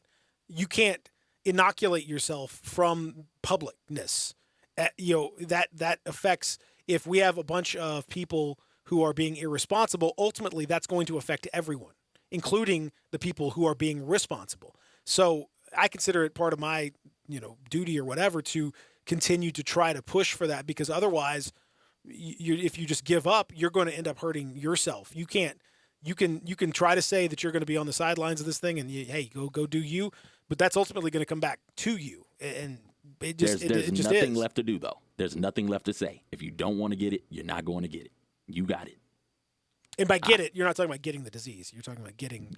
Understand. If you don't want to understand, if you want to manipulate things to better suit your comfort and to get accomplished what you want to get accomplished and do things that you want to do. If you don't want to be a good team player, if you don't want to make the sacrifice of simply staying at home, that is what is being asked. Stay at home, wear masks when you go out. If you don't want to make those sacrifices, if you're incapable of making those sacrifices, then the chips are going to have to fall where they're going to have to fall. And you're right, everybody's going to be affected by your decision, but I can't continue to talk to walls. Either you get it or you don't. Either you want to or you don't. You got it from here on out. I definitely don't want to hear a lot of people talking about selfishness in players, in teams anymore. I don't want to hear about a selfish player. I don't want to hear about Kobe taking too many shots, or I don't want to hear about Terrell Owens doing what Terrell T.O. Owens doing whatever everyone else is going to do, or a player sneaking out and missing curfew. I find it very interesting that a lot of people are like there was a big thing in New Jersey yesterday. There's been stuff in Texas about people just defying police orders not to open the business, and some people saying, oh, that's you're fighting it, you're heroic. But it's interesting when other folks fight police or say that a police order is unjust and how they're treated. It's a notable difference, let's just say, in perception in all of that, and in quote unquote being team players and all that sort of thing. Just follow the law.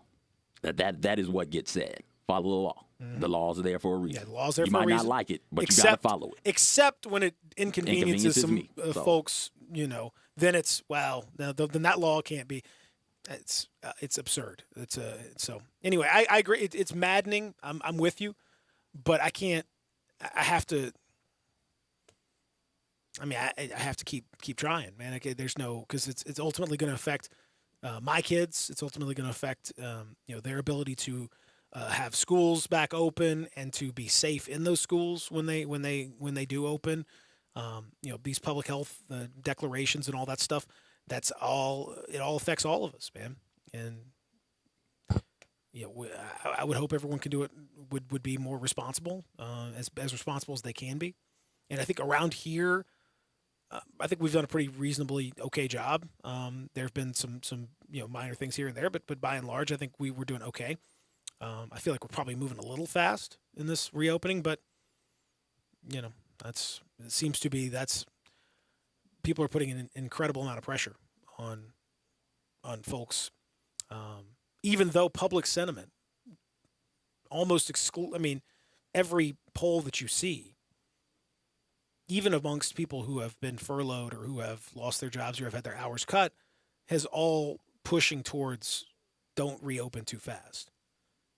But there's a very vocal minority that is very well capitalized, and they are pushing the buttons. Let's just be honest. That's what's happening. Good luck. I mean that's it. The information is out there, and what you do with that information, unfortunately, as much as it affects everybody around you, that's still what you do with it. Once we're 2 months, a little over 2 months into this. If you don't get it by now, you're not going to get it. If you're still tripping about wearing a mask, that's something that is so small, so non-important to just put a mask on, but it can do so much of the minorest of inconveniences. Is it comfortable breathing in the mask? No, it's not. You get used to it, though. You get in, you get out, you wear your mask. Stay 6 feet apart is not that huge is not that impactful of an event in a grocery store for 30, 35, 40 minutes to have that mask on in that time, max. It's not that big of an inconvenience for you. You can do masks those are cool. things. On top of that, masks look cool. I don't care if it's cool. Put the damn thing on. Or don't. Again. But I'm just saying, you get a chance to look cool. Like, you get to wear, like, Bane wears a mask. Like, he's cool. Who would want to look like Bane? Who would want to look like, some of your favorite outlaws out there back in the day? You can be like, that's cool. If you can't do that, I got nothing for you. If you don't understand the importance of staying 6 feet apart, of not attending large gatherings, if you're doing things like having Corona parties or throwing block parties on your street and having everybody out there congregating in somebody's house in a closed-in area real close. I can't explain it to you anymore. There's nothing that I can say to change your mind. There's nothing I can say to convince you that you're being irresponsible and you're being reckless and you're not only taking your life, but the life of everybody else around you into your hands and being reckless with those people's lives. I can't explain it to you. So it sucks that we are in this together. I wish we all behaved like we were in this together. But I can't explain it anymore. I can't explain it any better than what others have tried to explain it to people.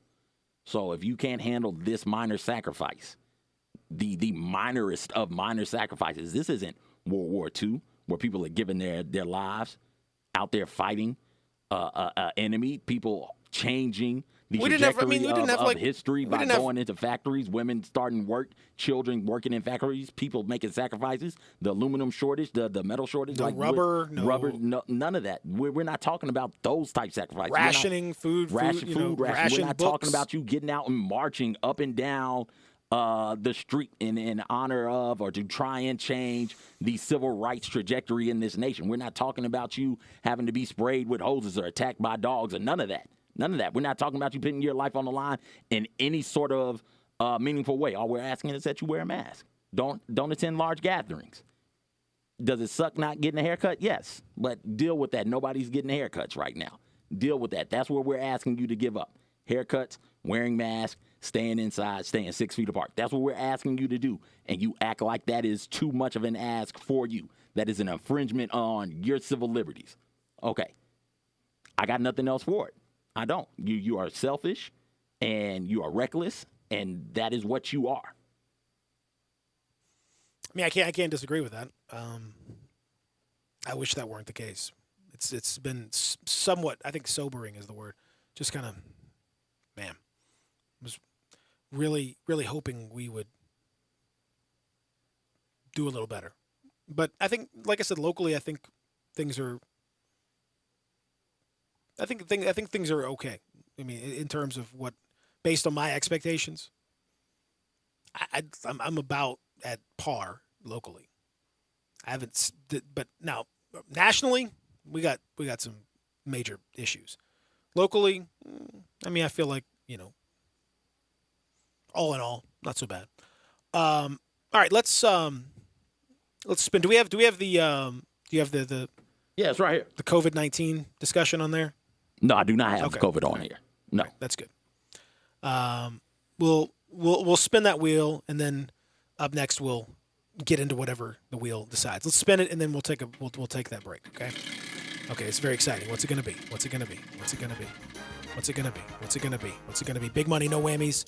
Big money. Do we get a whammy? Oh. We got a whammy? No.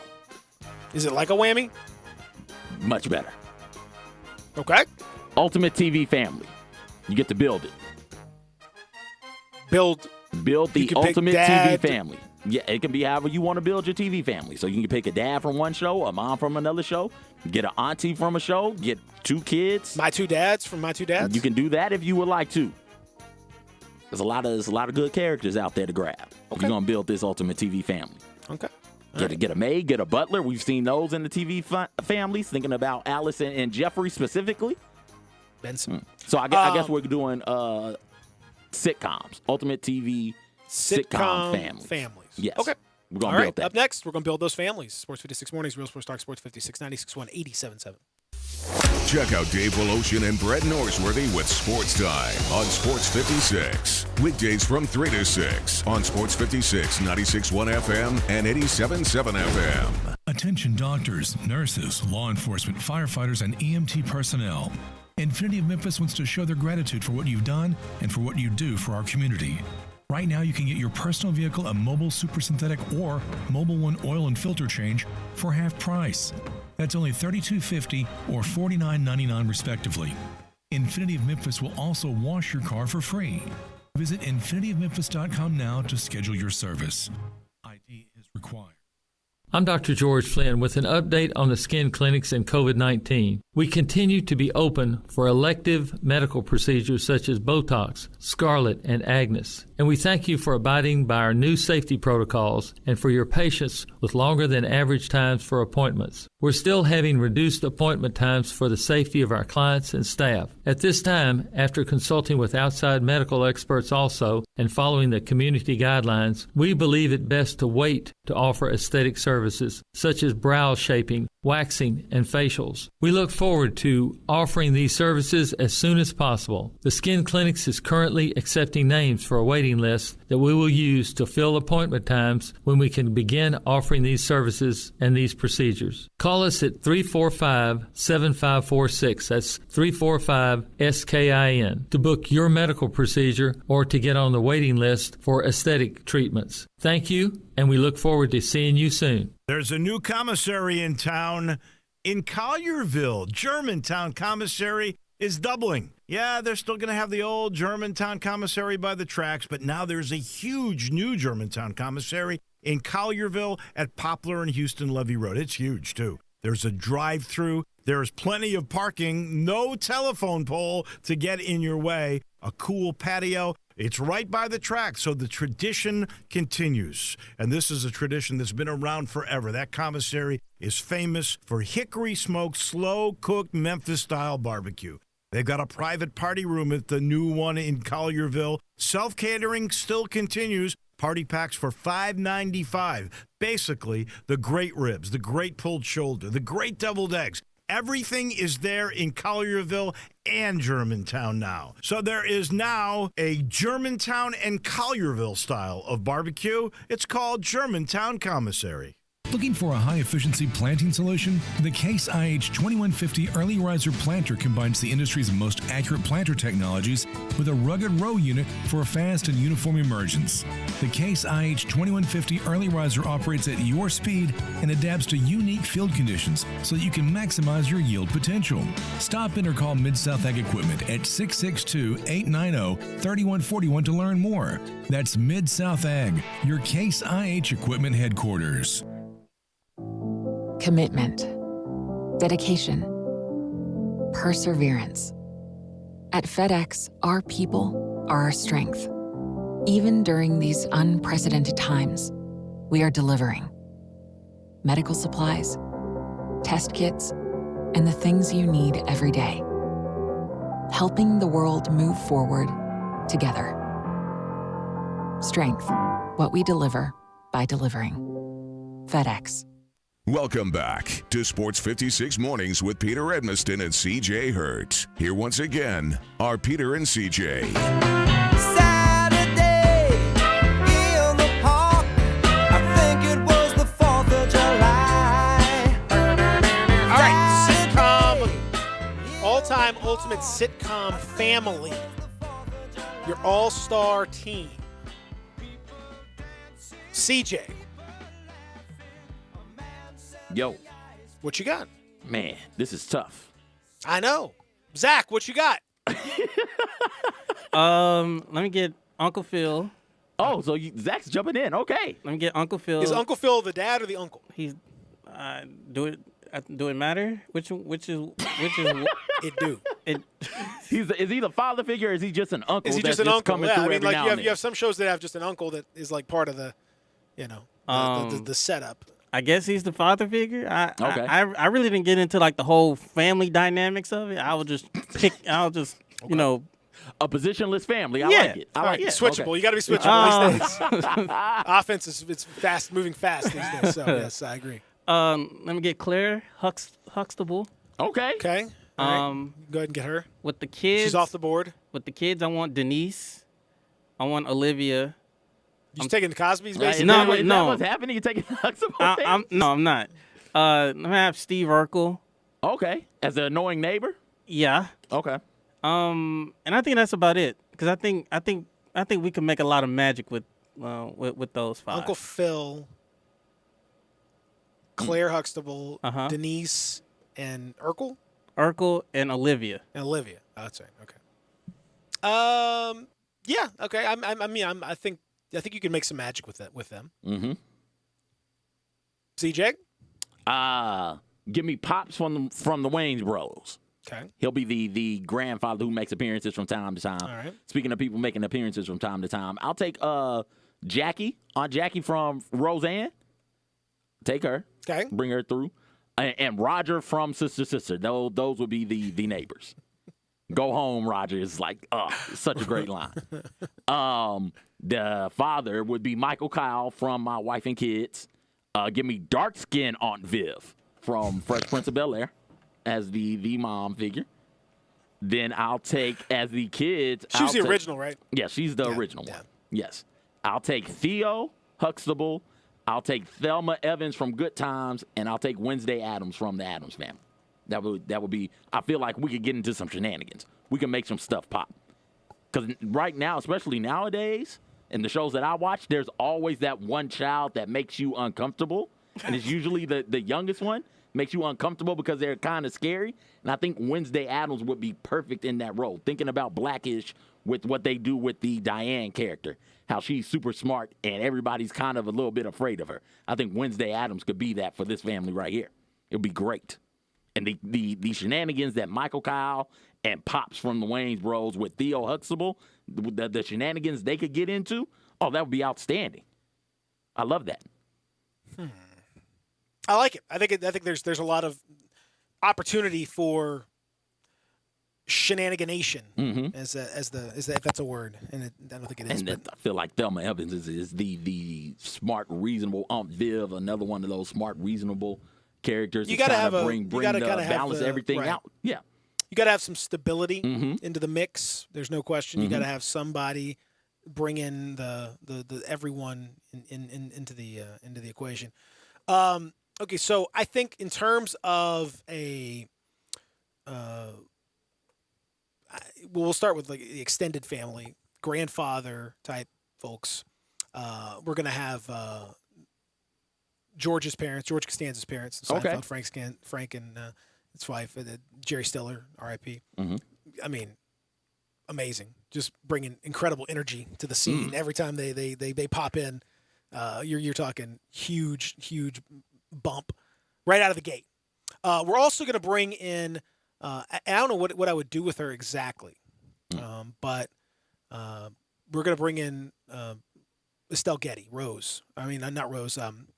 What's her name? Sophia. Sophia. Okay. From I thought about grabbing Sophia. Yeah. It was either Sophia or Granny from Beverly Hills Billies, but Sophia. I don't know what we're gonna. She doesn't have a specific position in the lineup, but I feel like she's gonna bring some value. Just those quips are great. To mixing she her. She definitely has to live in the house with the family. Yeah. Like I said, we'll figure all that out. Okay. I want Benson, Robert Guillaume, as sort of the butlerish type, or the that type of individual, because that guy always provides the acerbic, sarcastic quips we need to ground. We need to ground a little bit. I'm going to bring in Alf as the alien. Because we just need like an alien or a pet or something. Okay. Just have Alf just hanging out. Sophia and Alf would get into some pretty good back and forth. If I recall Alf correctly, he was quick with tongue as tremendous. Well. It's a very quick-witted group. It's going to be the fur is flying, which is why Homer is my dad, Homer Simpson. Okay. Because I think he would need. You need to have. Is he smart enough to keep up with everything? No, he has to be the butt of all of this. He has to do the dumb stuff that's going to get quipped on a regular basis.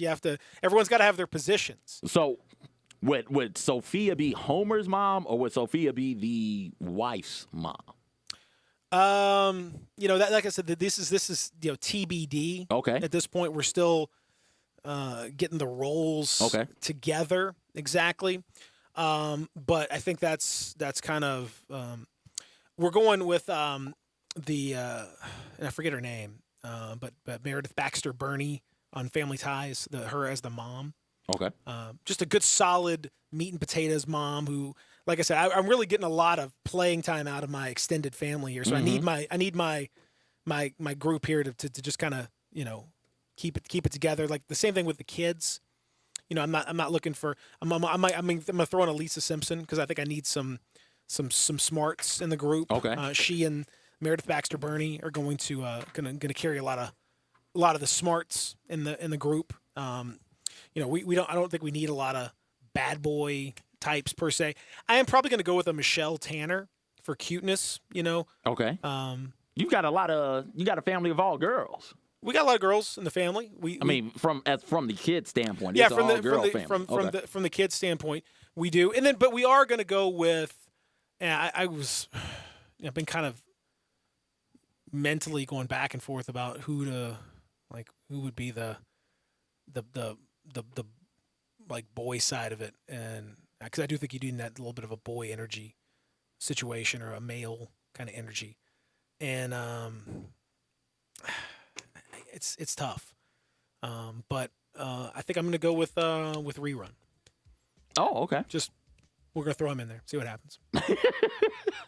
Is he a son? Is he I don't know. Is he an uncle? Is he a friend? Is he a neighbor? I don't know. We're going to throw Rerun in there.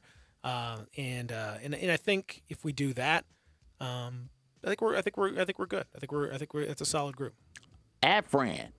That's the nanny's name. Add Fran to mine. So okay. I'll go Pops. Fran Drescher? Yes, I'll go Pops as the grandfather, Theo, Huxtable, Thelma Evans, and Wednesday Addams as the kids. The parents will be Michael Kyle and the first Aunt Viv, the dark-skinned one. The annoying neighbors would be Roger and Aunt Jackie from Roseanne, Roger from Sister, and then add Fran in as the nanny to really bring home the comedic relief. I guess we're recapping our picks. I mean, you can if you want to. I was just making sure that I added Fran in there. I forgot. I had her on the list and forgot to add her in. You have a very small family, Zach, compared to the rest of us. Yeah. It wasn't much thought put into it. You're just trying to keep it simple because shocking. Just stunning development. We're just trying to keep it simple. Uh-huh. I mean, I could throw in like a guy in there. Let's see. You don't have to. I mean, no one's like making you do it. We're gonna. Got it, Zach. Your family's good. You're fine. You're no one's. You're only judging yourself here. No one's judging you. Oh, I'm judging you a little bit. I'll be honest with you, but only a little bit. So, no one's really judging you. Well, I mean, But the point is, we could have a sitcom theme song on all of these. That's the important thing. Oh yes. We each one, as I've told you, we've talked about it before. I want more sitcom theme songs. And I want them to describe the action and what is actually going on. That's the best kind of sitcom theme song. I need more of them. That would be great. Thank you very much. Up next, the latest on MLB and NBA reopening and what needs to be happening for that to be taking place as states around the country starting to open things up themselves. And that obviously will affect a lot of this. When we return, Real Sports Talk, Sports 56, 96.1, 80.77.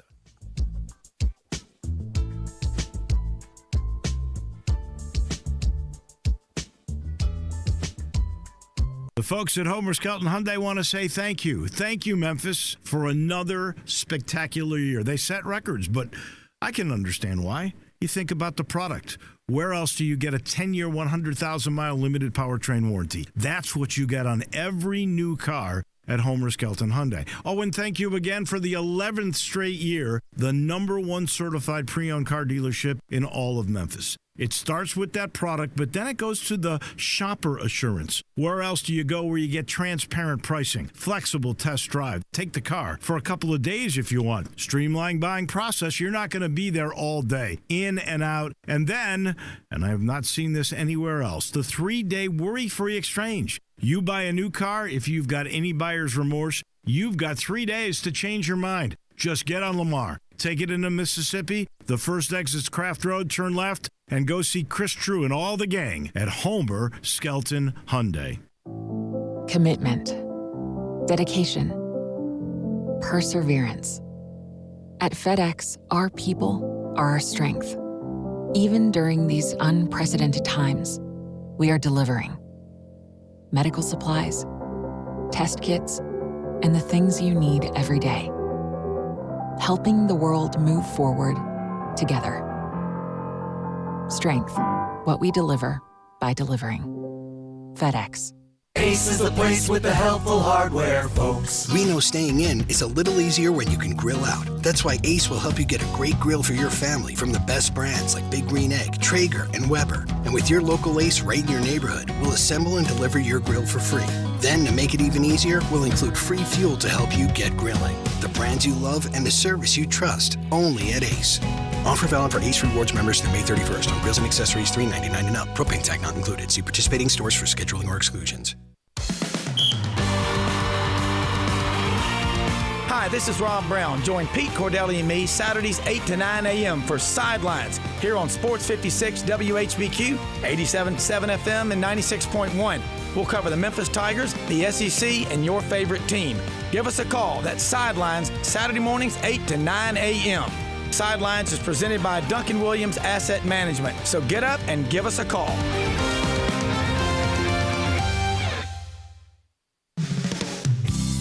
DeSoto Auto Sales specializes in late model cars with low mileage. They have the highest standards in the car industry. All of their cars are test-driven, checked out from head to toe. Unlimited inventory, every make and model. And if it's not on the lot, they'll find it for you. Walk in the door of DeSoto Auto Sales, 5704 Goodman Road. Within 45 minutes, you can test your car, get credit approval, and finish paperwork within an hour. No shortcuts at DeSoto Auto Sales. Kind, courteous employees, a down-home environment. DeSoto Auto Sales cares about your time. Lowest prices in a 350-mile radius. We're living in a world today where time does matter. Visit them online. Check out their referrals. DeSotoAutosales.com. Very proud to serve DeSoto County and other surrounding areas. DeSoto Auto Sales, 5704 Goodman Road. Call 662-890-7184. 662-890-7184. Come on down to DeSoto Auto Sales. You already know you can listen to Sports 56, 96.1 and 87.7 anywhere with the Sports 56 app or at sports56whbq.com. But you can also watch live video of all of our shows on Twitter, Facebook, YouTube, Instagram, and Periscope. Don't miss out on anything. Stay in touch with Sports 56, 96.1 and 87.7 on social media. We are Sports 56 WHBQ Memphis, WIVG-FM Tunica Memphis, and WPG-FLP Memphis, Flynn Broadcasting Stations.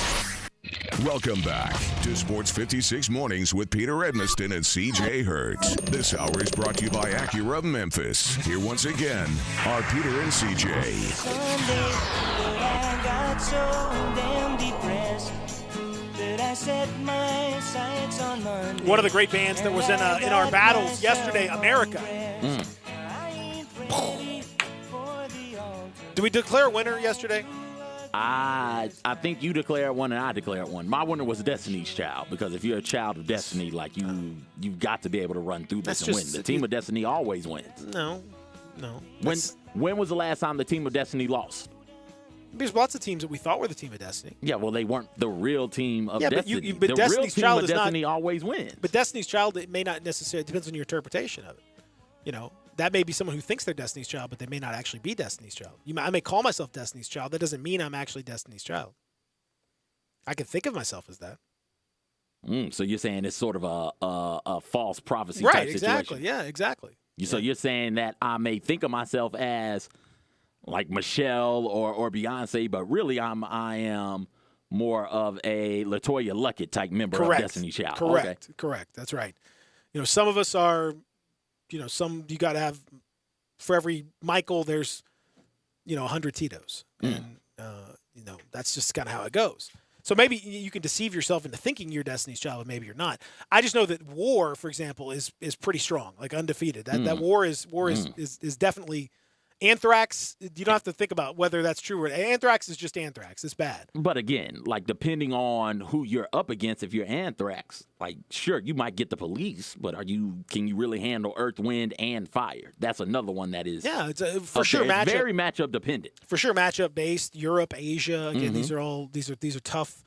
Africa's the name of the song. I don't know the band name Africa. There was USA for Africa. They did the back in the Band Aid. That was so maybe that's you could throw them into the mix. Africa Boombada. I mean, I don't know if that counts. Zach said NWA, which is Parliament Funkadelic. Certainly the 16 seeds. Yeah, NWA is that. Yes. That. The attitude can only get you so far. KWA. That's a whole different discussion right there. I sent you that picture. Oh, yes. That's a strong contender these days. KWA is they're on some different stuff, man. Oh man, really feeling it these days. They've had a real strong run of late. Feel like the A is kind of redundant in that one because to be a K, you've got to have the attitude. There's no question. There's no question about that. So as we begin hour number 3, we've already solved many problems in the world, so that's exciting. Got some text on the family thing. Okay. One texter says, "Give me Al Bundy, Lois Griffin, Kelly Bundy, Stewie Griffin, and Marlon Wayans." So we got a Family Guy Married with Children combo with throwing away and brother just for the heck of it. Marlon is there for Marlon's just such a good show. Yeah. Another texter says Al Bundy. Ooh, another Al Bundy. Really? 2 Al Bundys. Al Bundy, when you think about what the TV dad was in that time, it was Al Bundy. He was tremendous. Yes. I mean, I Married with Children was great. I loved Married with Children. I did not think of him as my go-to dad though. You could do a show. Well, this text I'll finish this text and then talk about this some more. Al Bundy, Roseanne, JJ, Kid Dynamite, Eve in Last Man Standing, and Marsha as Eye Candy from the Brady Bunch. Okay. You could do a family where you'd have Al Bundy and Jay Pritchett as the father-grandfather combination. And it is wild to me that I forget what the actor's name is, but he was able to play two truly Ed O'Neill, thank you. 2 truly iconic TV dads. He was able to play in his lifetime. It was great. And both of those dads were very, very different. And he was still able to bring out the most from those characters. It was great. Very talented. And he was the octopus in, if I'm not mistaken, he was the octopus in Finding Dory, wasn't he? I don't know. And I don't think I ever saw Finding Dory, actually. Of all the kids' movies, that's one of the few that I have not seen. Okay. So I can't. My wife took my kids to see it in the theater, I think, my son, but I believe it was traumatized by the situation, and we haven't watched it since. I'm not sure what happened. Yeah, Ed O'Neill is the father. Kids' movies can traumatize. There's just a lot of people may not know that. There's certain scenes, like The Good Dinosaur. My son cannot watch The Good Dinosaur. It's yeah, just a lot of we don't. The parents don't do well in these movies. There's a lot of dead parents in these movies, and that really motivates the action. At the start, right? Just kill them off. We got moms are just bam like that. Sometimes dads, but a lot of moms just get popped off, from the get-go. Yeah, Bambi's number 1 on the list. Absolutely. That's number 1. You can't watch Dumbo's situation when he gets separated from his. Oh my Lord, that just kills you. We got to stop. Why the assault on parents? Why can't the parents just make it? In Big Hero 6, it was the brother. Exactly. Tadashi Hamada. They're just killing family members at this point. Up it is the wife. Gone. We got to kill people immediately. No. First 3 minutes of the movie, you get attached, and then we're taking them away. No. It's not 3 minutes, like 10 minutes. Up's 10 minutes. That first whatever it is of that movie, the first sequence, yes, is the most. I've watched it one time in the theater. I've not watched it since because in the theater it just destroyed. I couldn't even enjoy the rest of the movie because It was so beautiful and then just heartbreaking. Just you brought me this old couple growing old together, and then beautiful, just a beautiful story. She dies, and he is just devastated, as happens in real life. And yeah, God, Pixar. We talked about this like a few weeks ago. As somebody I watched Scoob over the weekend. The new kids. How was that? I thought about getting that.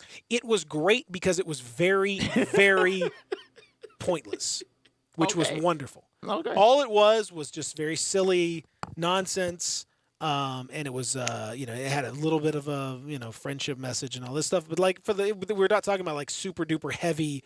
We didn't lose parents. We didn't lose family members. We haven't dealt with extreme life issues. Wally just got rid of everybody. Inside Out. Oh my God! Forget, it's just that's what they did to my man. Yeah, the imaginary Bing friend? Bong, Bing Bong. Yeah, when Bing Bong had to be left in the memory hole and it was going to be forgotten, and he again just so Pixar stuff, you can't. It's just too much. It's too much. Toy Story is basically an allegory of death wrapped up in kids' movie. We can't. That's not. Scoob is just dumb, stupid, like Sonic the Hedgehog. It's great. It's just I watched stupid. that over the weekend. It's good. It's stupid. It's great. It's great because it's there. I just want some fluff. I want a little cotton candy. I don't need to like watch my kids' movies and have to deal with wrecking my own mortality and everything else. I don't. It's too much for me. I don't need high art for these kids' movies. I just want what's something stupid. What DuckTales the movie? Did I need to get? No, we're out there, Scrooge McDuck. We're trying to find some treasure. It's great. Or hit me with a Goofy movie. A Goofy movie. Well, now that gets a little, Does it? Yeah. Yeah. Goofy and his dad. A little Goofy and the son. I mean. Yeah. Oh, yeah. There's some. I just watched it and was like, no, this is fine. It's clearly that the mom is not there. We don't explain anything. We just go on about our lives. It is a story about father and son. To me, trying to like have a redefining the relationship. I mean, and no longer being a kid, being a teenager, and adolescent, a legit young person, young adult. Yeah, it's not as heavy, but there's some.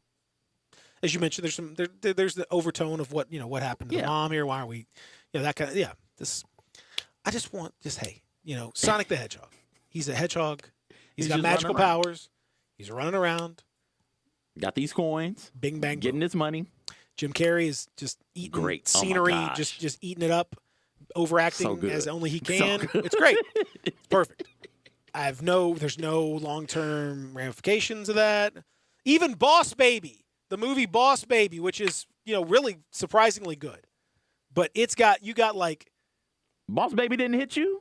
That No, I'm saying about siblings? No, I'm saying that it did. I'm saying even Boss Baby, which is like a silly kind of premise. No, the togetherness of the family, the sibling, him finding love at the end when he's I'm over here crying at Boss. I'm like, this is a baby. He just wants to be loved. But I didn't have to worry about Scoob. No problem. Okay. It's great. I appreciate. Thank you for making something that just is utterly ephemeral. Wonderful. Just I don't need. When did we start doing kids movies like this? Was it Lion King? I mean, I feel. I guess they all. I mean, again, go back to Dumbo. Dumbo, Bambi. Yeah. They're all all the Disney movies. Sleeping Beauty. They all got like some kind of family issue. Somebody dies. Somebody's being poorly treated. Somebody. I mean, I guess like.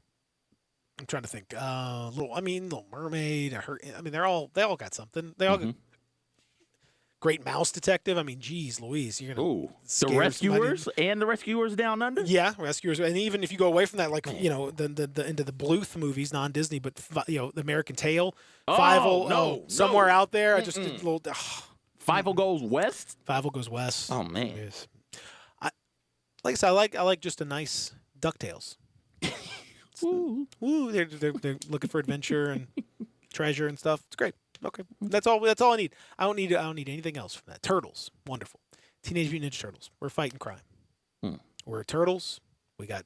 I don't know that mutated. That first movie when they get Raph.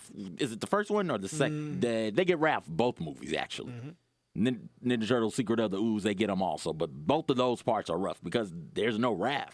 And Raph and Leo, speaking of siblings, have that battle going on between who's really in charge and who really has to listen. And they kidnap Raph, and they beat the hell out of Raph in that first one. They do. Like, that first one was rough. And Splinter's gone, and they have to, like, manifest Splinter by meditating. Like, it's rough. But at the end of the day, I'm just saying, we're the comparison between that and the emotional blackmail that's done in some of these other movies is... You can't even. It's night and day. I mean, no, it's not. It's not Finding Nemo where the mom goes immediately. At the end of Toy Story 3. Okay.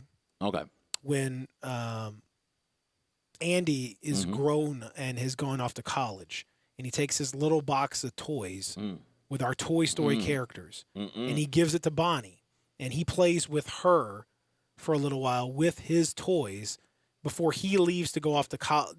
It's the over-the-shoulder look. As somebody who when he has says, kids, hey, my partner. Yeah, exactly. As somebody who has kids who are that age, and I can foresee them, it's like I'm going to get emotional talking about it now. You got to. It's hard not to. It's man. crazy. So I don't. Point is, I don't look forward to watching that movie. I'm not like, hey, I want to watch that again. That's like I gotta put on like a, my emotional like helmets and armor. Like, okay, all right, I gotta get ready for this. It's gonna be. There's a lot happening here. It's crazy. It's crazy. Even Toy Story 4.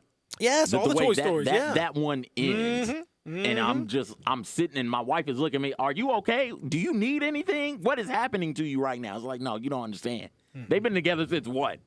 Yeah. And that was in 97. I know. Like they've been together for a long time. It's wild. It's the amount what you can do with that is crazy. So, in lieu of those things, I like, more of a ephemeral, like I said, it's something that's just quick. Something quick, easy. It's not gonna just destroy me emotionally. That was, the Last Dance was kind of like that.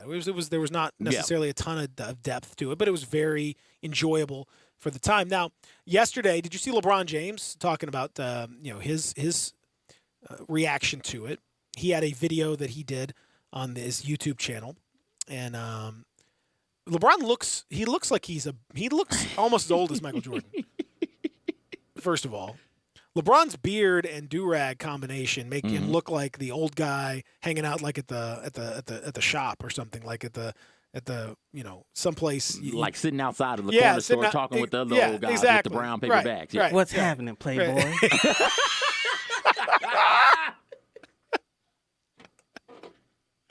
That's it. Yeah. He just looks like that guy. Like he should have like a little cigarette behind the ear or something like that, or some kind of black or something like that. Yeah. And he doesn't. He looks so old. I'm just it's crazy. And man, look, why does he not just shave the head? I don't know why he's still holding on to it. Why is he trying? What's the point? I don't know. We've had this discussion. Come on, man. Sometimes you just got to let it roll. Like I'm not dyeing my hair. Look, it's going gray. You see all the gray? There's a lot more gray now because I got all these crazy stuff we've been dealing with. But I'm just gonna. It's just that's how it is, man. You just gotta let it. Sometimes you just gotta let it happen. If you're losing your hair, I don't know. As I said, if LeBron James, with all the access to money that he's got, cannot figure out how to get decent looking hair plugs or implants or something else, then what hope does anyone else have? And listen, none. LeBron and Tiger Woods as well. Tiger, come yes, home, man. Yes, just come on home to glory. Well, there's no. This is where you're supposed to be. For what it's worth, he mentioned LeBron mentioned that he grew up as a Bulls fan because LeBron again, as great a player as LeBron is the worst kind of fan. He's like a Yankee fan, Cowboy fan, and a Bull Bulls fan. What are you doing? He's the worst kind of fan. What is wrong with that? You cheer for success. No, you don't. Yes, you do. No, you don't. You absolutely do. That is the smart way to be a fan. That way you avoid all the pain. Is the unfulfilling way to be a fan. And you say that as your team is racking up championships and wins. They don't mean anything. They do mean things. No, they don't. Yes, they do. No, they don't. You always feel good about yourself. That's fine. No, you don't. You don't understand. You don't. Without the sacrifice of the years of despair, you cannot fully appreciate the glory. Look at what people still celebrating. Cub fans are still celebrating from 4 years ago, and it's because that was a generational thing. You had multiple generations who came and went and never saw them win a championship. So when it happens, it becomes an iconic, incredible, indelible moment. Whereas if you're a Cowboys fan, whatever, like okay, championship, great. A Yankee fan, oh great, championship, whatever. All these people that and if you're a diehard fan, okay, fair enough. Like that still means a lot to you. But all these bandwagon fans, oh, I'm a Duke fan. Oh yeah, I'm a what? No. It doesn't mean anything to you because you didn't invest anything in it. You don't continue to consume bad products. If you eat something and it gives you like a stomach issue, you're not going to eat it again. Totally different. And it doesn't change your ability to value that product either. No. So if you eat a bad taco from one restaurant and then you go to another restaurant and eat a good taco, that taco isn't any better because the taco you ate at the other restaurant is bad. You only consume good products. Terrible comparison. No, it's because you're not consuming. We're not consuming sports. Not in that way. It's not a impermanent one by one thing. You're talking about a relationship that you're developing with a thing. You're talking about a relationship that you're developing with the team and with your commitment and your connection to that team and all that stuff. I mean, it would be like, if you've eaten, I can't even take your comparison to make it work because it doesn't work in this situation. Like you can't, if it's part of your identity, who you grew up watching, who you grew up with, your family passed that along, whatever it may be, it's part of you. And you just give that up when things get bad, or you only support the positive things. That doesn't have any value. It's nothing. It's not you move on to the next thing. You're unsatisfied because you expect to win all the time, and that's not life. You don't win all the time. You appreciate much more when you've had to work really hard to get something, when you've had to go through a lot of stuff to get something. I mean, it's like if you're going to get married, like you're going to have some ups and downs, right? You're not going to just dump out and find some other wife when things get a little rough with your existing wife. You're not going to just throw your relationship in the trash every time something goes bad. If it's something that you care about, then you're going to go through the rough times because ultimately you're going to celebrate the great times even more. But eventually, if it continues to be bad, if you are going on, I don't know, we'll take Washington as an example. How long? 30 years of futility? You're going to step away. Basically, what I'm trying to say to you is, it might be time for a sports divorce. It might be time for a sports divorce. Well, now in this case, if you're like the Knicks, to extend the comparison, the Knicks, Washington, teams like that, Kings are although they at least got to like Western Conference Finals. The Browns, the Lions.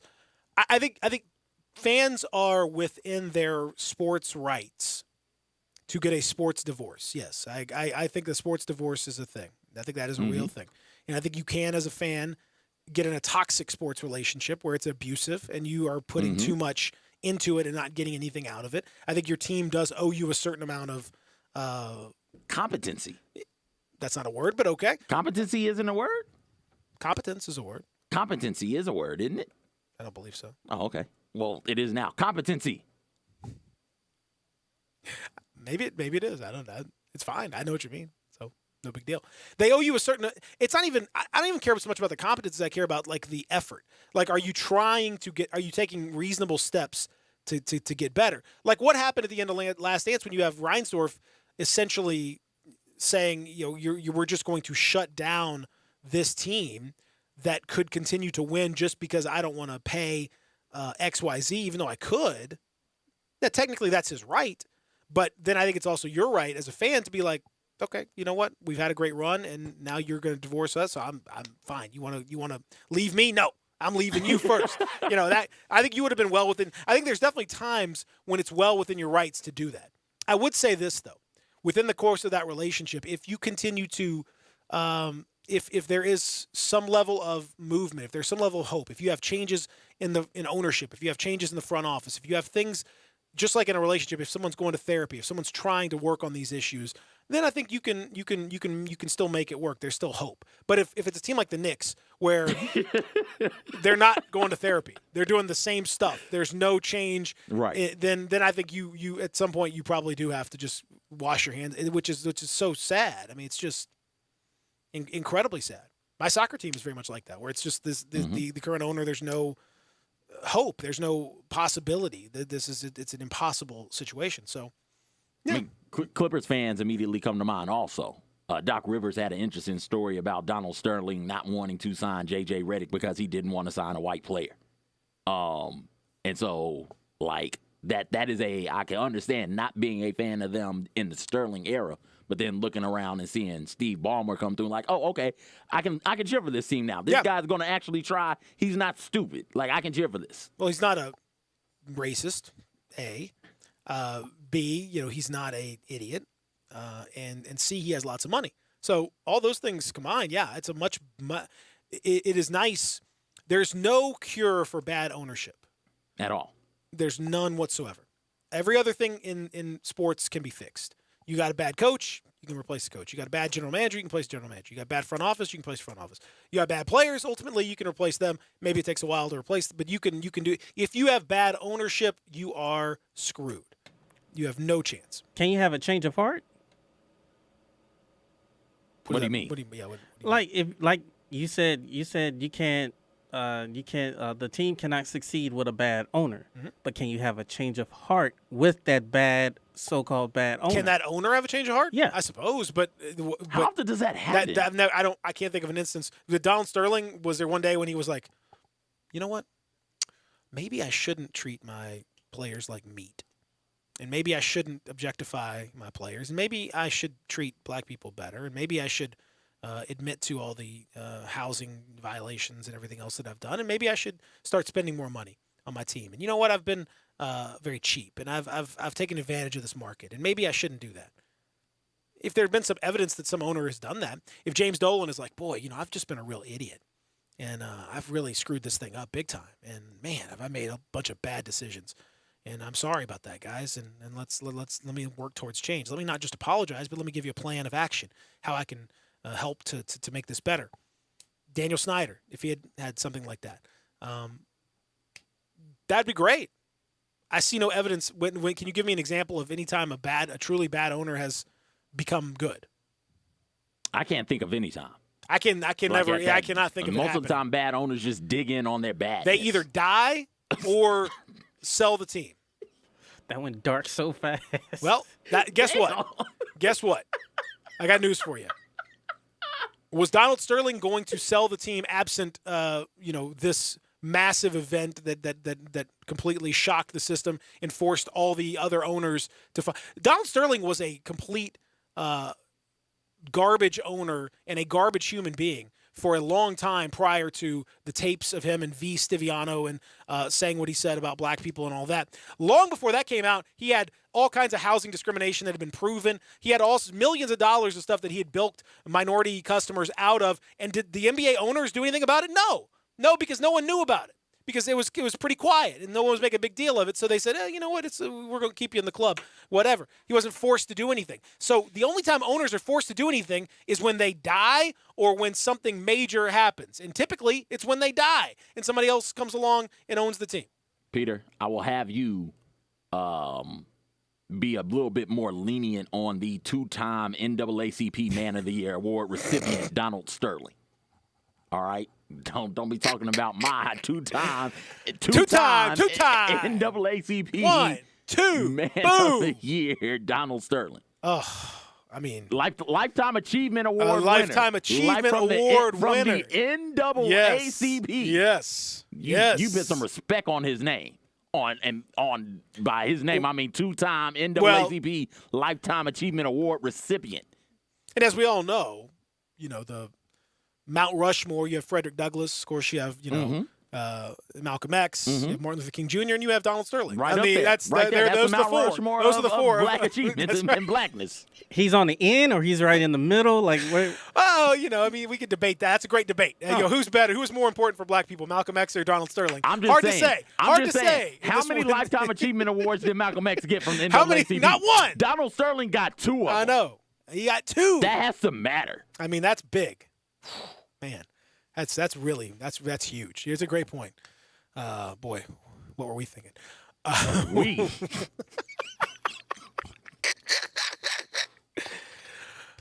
The NAACP. Good job, guys. Really standing up for everybody. Really taking one for the team on that one. Up next, what LeBron had to say about Michael Jordan. And, we've had. we got a little off. We got a little sidetracked. That's all right. What LeBron said about Mike and what LeBron said about return. All of that when we return. Real Sports Talk, Sports 56, 96.1, 87.7. Listen online anywhere, anytime at sports56whbq.com. Hi, it's the Herd. 66% of dudes start to lose their hair by the age of 35. Start noticing thinning hair? Probably too late. Lucky for you, it's 2020. Medicine and science can help you do something about it. Hims basically helps guys be the best version of themselves. FDA-approved products. The best part, you don't have to meet with a doctor in person. Couple of questions online, 4 or 5. A licensed physician reviews it and determines if a prescription's right for you. I recommend it. Check them out before it's too late. My listeners can get started. First month free. How's that? Go to 4hims.com/Colin. Prescriptions do require an online consultation. Doesn't take very long. A physician's there, man or woman, determines if this prescription is appropriate for you. Most will be. Offer valid only if prescribed. 3-month minimum subscription. Additional restrictions do apply. Check out the website. It's got all the details and all the safety information. Check it out, guys. FDA-approved products. 4hims.com/COLIN. Listen Sundays at 11 a.m. to join Idlewild Presbyterian Church for worship. Idlewild is a PCUSA church located in Midtown Memphis. Got something you want to get off your chest? You better have a backup plan. Want to join the conversation? Someone needs to tell him he has to grow up. Join us on the First Bank phone lines at 360-8255 or the First Bank text line at 67129. Hi, I'm Troy Fiveash, owner of Fiveash Roofing. Can anyone explain to me why anyone would care how I measure your roof? We have all heard about measuring your roof from outer space. Well, to be honest, there are aerial pictures that are taken every 4 years that can be used to measure a building, but it's not from outer space. Besides, no one, and I mean no one, can tell you what's wrong with your roof or even if you need one by using pictures that might be 4 years old. If you would rather do business with a family-owned and operated business with a lifelong tie to Memphis that refuses to mislead or use gimmicks, please give me a call. Best products, best warranties, and the best customer service we know how to provide. Fiveash Roofing, proud partner of the Memphis Tigers and the official roofer of the Memphis Tigers home team. Fiveash Roofing, fair, honest, and ethical. 367-0050 or memphisroofer.com. 367-0050 or memphisroofer.com. Fiveash Roofing, it's what we do. We're here for you. Is your wife asking you to stop eating junk food? Well, we have you covered at Humdinger's. It's quick and it's healthy, and most important, it tastes amazing. With many choices from salmon salad to rainbow trout and grilled asparagus. Come visit us for lunch at Humdinger's, 6300 Poplar Avenue. So good, Coach Penny eats with us weekly. Don't forget, Humdinger's offers full-service catering for weddings, social events, or your corporate lunches. You can call 901-260-8292 to find out more. Welcome back to Sports 56 Mornings with Peter Edmiston and CJ Hurt. This hour is brought to you by Acura of Memphis. Here once again are Peter and CJ.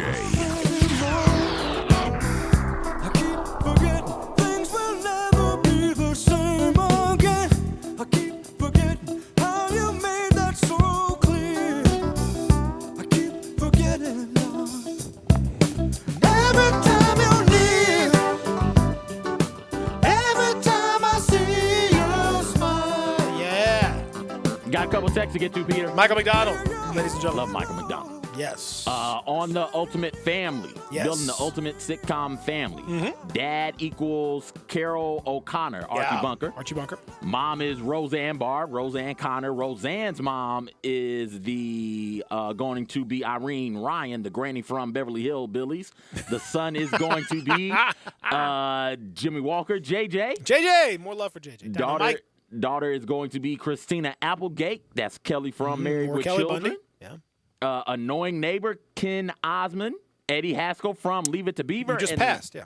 And the housekeeper will be LaWanda Page. Aunt Esther from Sanford and Son. I'd like to get Fred Sanford in there. In the mix. He seems like he would be a good grandparent, grandfather, or like neighbor to come in and out of the show. Like he seems like he'd fit that well. Mm-hmm. Him or old man from the Boondocks. Granddad? Granddad. I like the Granddad in the mix. Not a sitcom, but okay. I mean, with sitcom, we're sort of like, you know, we push the boundaries a little bit. We did. Well, so you know, it's a humorous, it's a funny show. Therefore, I'm going to expand it out a little bit. Granddad. Yeah, I'm just gonna stick Granddad in there just to see what happens. I think again, that's just one of those, just, you know, how would he interact with Estelle Getty? How would he with Sophia? I think that'd be an interesting. Oh, that would be a really dynamic. Good one. I think that'd be a real very good interesting dynamic. Sophia versus Granddad, like that. The quips that would go back and forth. I think there's a lot of possibility there for sure. Now we talked about LeBron James's discussion. He mentioned that he actually played a pickup game with him in 2001 when LeBron was just 16 and Jordan was getting ready to come back with the Wizards. LeBron's quote was, "The dude looked like Jesus Christ to me. He was Black Jesus to me." Then he said he got a chance to play on the same team as him 2 years later. He was part of Jordan's summer camp in Santa Barbara, and said that he and Jordan would quote get a good ass run in for about an hour 15. I was on the same team with MJ, and we didn't lose a game. Which if you're on a team with LeBron and Michael Jordan and you lose, then it's on you. You did something real bad, whatever you did as a player. I mean, a team that has LeBron and today's Michael Jordan, and you, me, and Zach in the starting five, we should still win 30-32 NBA games. You can shoot, right? I don't know. Yeah, I can shoot. I can rebound, and there we go. Man, the jumper was wet yesterday too. It was incredible. Okay. Like I was hitting everything. I was easily 70-75% in the driveway. I mean, it was. I mean, I can rebound and set screens and flop. So like we good. I don't know what role Zach is going to play, but slash he'll be out your there. score. Oh, well, you're not going to get the scoring. Yeah, we're playing with LeBron and Michael. I'm going to go ahead and defer to those two as the scorers. You can wait. We're on the same team. Yeah, we're on the same team. Oh, okay. Yeah, then that playmaking. We got LeBron and Michael Jordan. Yeah, again, we got LeBron is leading the NBA in assists this year, and Jordan is Jordan. Well, I mean, with two-way, I don't know. Can you like set screens? Well, the way my stature is. The way he said it, no, he can't. Okay. Set screens. It's like, little guys can set screens. Don't let your Chris Paul sets some nasty screens because he's a dirty player, but he's like your height. I mean, come on, man. Yeah, but there's a difference in weight. He got a little more flour in his gravy. I'm not gonna lie to you, but that's all right. We'll bulk you up, get you some steak or something like that. Yeah. You have to eat. You may have to start eating a little bit of meat. I'm just not gonna lie. Just a little bit. I mean, once or twice a week. Yeah, just a little so bit. We can get your weight up. We gotta get a little more. A little more booty, a little more backside. You gotta get a little more of that. A little bit more junk in the trunk, man. You have to get a little more of a lower center of gravity. And can you play defense at all? Can you keep anybody in front of you? Yes. Okay. I'm very good at defense. Look at this guy. There we go. That's why I said two-way. So I can shoot the ball a little bit and then play you're not defense. Doing that. But play defense. There we go. Why can I be a two-way? Because LeBron James and Michael Jordan are the ones shooting the ball. Now because we got to deal with Zach and his ego on the team. I'm not dealing with ego. I'm just saying, like when Jordan and when LeBron gets double teamed, they got to kick it to Steve Kerr, which is Peter. What's that got to What's that to do with you? Or which is me. Like you gotta have shooters, man. If Michael Jordan gets double and he gives you the ball, you better find LeBron James. So Michael's doubled and then LeBron is doubled, and so the one person's on the three of us. Well, we should be able to score it. No, and then CJ sets the screen and then just let it fly. Oh God. We're up. We might lose. Good grief, man. I didn't realize Zach was going to be such a problem with his team. I didn't realize we had such a. He can't sacrifice for the team. It's like Ricky Davis over here. Damn. Like, well, I need to get mine. I got to get mine. LeBron James is here to help me get mine. Yeah, that's right. That's why they drafted LeBron. Dylan Brooks over here taking these off balance 15-footers. Zach like, I got this buckets. Like, oh no, stop, Zach. Come on, man. LeBron James Jordan's going on the team. No, Jordan's going to punch you. LeBron is nice. Jordan's just going to punch you. You're going to walk right by and just crack. And I'm not going to say anything. I'll be like, yeah, Mike, you probably should have hit him. He deserved it. Yeah. We told him. We tried to tell him. We've been telling him everything in the locker room. Stop shooting the ball. Good Lord. I'm just saying. Yeah, you're just saying. He's just saying, too. You could just pass the ball when you're double teamed. When the coverage is shading towards their way. Like, it's not going to hurt on a couple of possessions. Like, yes, it is going to hurt. It is going to hurt. 2 possessions? Yes.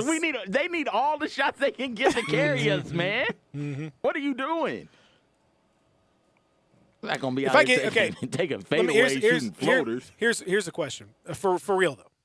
If I gave you, I saw somebody post something like this, and it was an intriguing question. If I gave you 10 shots at an NBA corner three in an NBA game, none. Hold on, wait a second. Stop. Let me set the scenario. Okay. 10 shots, corner three, NBA game scenario. Now, what you have is an open corner three in an NBA game. Somebody drives, kicks it out to you. You have the normal amount of time that a player would have to shoot that shot. And somebody's closing out on you, but you have it would be considered a very open shot by NBA standards in a game. I give you 10 of those. Now, if you make one of them, you get $10 million on the spot. If you miss them all, you die. Would you take that risk? Hell no, because let me tell you what's going to happen. The first two are going to be terrible air balls. The first one's going to be short. The second one's going to be long. I'm going and to then have in to, your you mind, know, then your mind is know, just going to be. My mind is done. Then you're you done. have to run up and down an NBA No, court I'm just not. in an NBA game. No, take all that out of the take equation. all that out. Just That's say fine. you get 10 That's cracks at it at the optimal situation. You are perfectly. You're not tired. You're ready to go. First one is short. Second one is long. The third one goes straight through my hands. The fourth one, I am nervous about my man closing out. I'm shot faking a bunch, and then I just hoist up a shot. You can't. No. The next one is going to clank off the backboard. Just shoot it. The sixth one is going to hit the opposite side of the rim, and by then my mentality is all the way done. Then you got 4. Or else then I've got die. 4 that just are going to be hideous looking. Like, my God, is he even trying? And then the Grim Reaper comes out after I miss that 10th one. Grim Reaper closes out on that last one. And buries me, man. Yep. No way I hit at all. Yeah, shoot or shoot. I might take that risk. You giving me 10 shots I'm from giving the you 10 shots. You giving me 10 corner 3. Easiest. The shortest one in the right. building. You giving me 10 opportunities. I'll give you 10 and all I got to do is just make one. Range, Zach. From NBA range. With an NBA range. athlete coming out to close on That's you. right. Yes. That's right. Yes, with the amount of time that they get to shoot the shot. You will have time as long as you take a normal shot. You should have time. Right. You got. I mean, don't be distracted by the closeout. You should have time to get it off. Trevor Ariza closing out on me. I'm sorry, I'm going to get distracted. Trevor Ariza is going to block my shot. He's going to get one. I don't like your mentality at all. This is why you can't play on the team. I don't like. I don't. That's why you just need to be setting screens. Shooting. You need to be setting screens. As I can see, you clearly are. No, I'm sure I want you rolling. I just want you setting a screen. Hey, you know what? I'm cool with not rolling. Because if I drop it to you under the basket, you're just going to be like, I'm going to find somebody else to give it to. I'm not going to lie to you. Wide open layup. Wait, which corner is LeBron in? And I'm going to get mad if he's not in that corner like LeBron. You're supposed to be there. Well, it's a wide open layup. No. 20? What if I give you 20 shots at it? 20? Mm-hmm. You guys hit 1 out of 20. Let's go. I don't know. 20 million. I don't know if one shot. All you got to do is hit one shot. You get 20 million. 20 is a lot of shots. My arms get 20 tired. 20 is a lot of shots. My arms get tired, But I'm saying, man. in this scenario, I'm giving you optimal. Every one is optimal. You are totally. I'm resetting your freshness ability. I'm even resetting your mentality. You could take a fresh shot every time. Peter, it's like a different day. I don't know. Each one. I don't know. Maybe I make one. Maybe. Well, that's two. all you need. That's all you need. One. If you make one, then you got $20 million. I might make cool. one. Maybe. Zach apparently would do it if I give him 2 shots. Let's go. Because I know I can shoot the ball really well, so I am confident in that. This level of confidence. I am confident in that. You shoot the ball really well, Zach? Yes. Have you ever seen Zach take a shot? No. Me neither. Yeah. I want to see this form. I need to see. I want to play pickup with Zach. Zach, take off the headphones.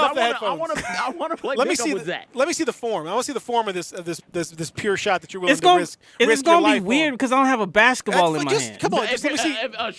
Shoot, man. Let me see what you got. Here comes the pass. All right, now let's grab it.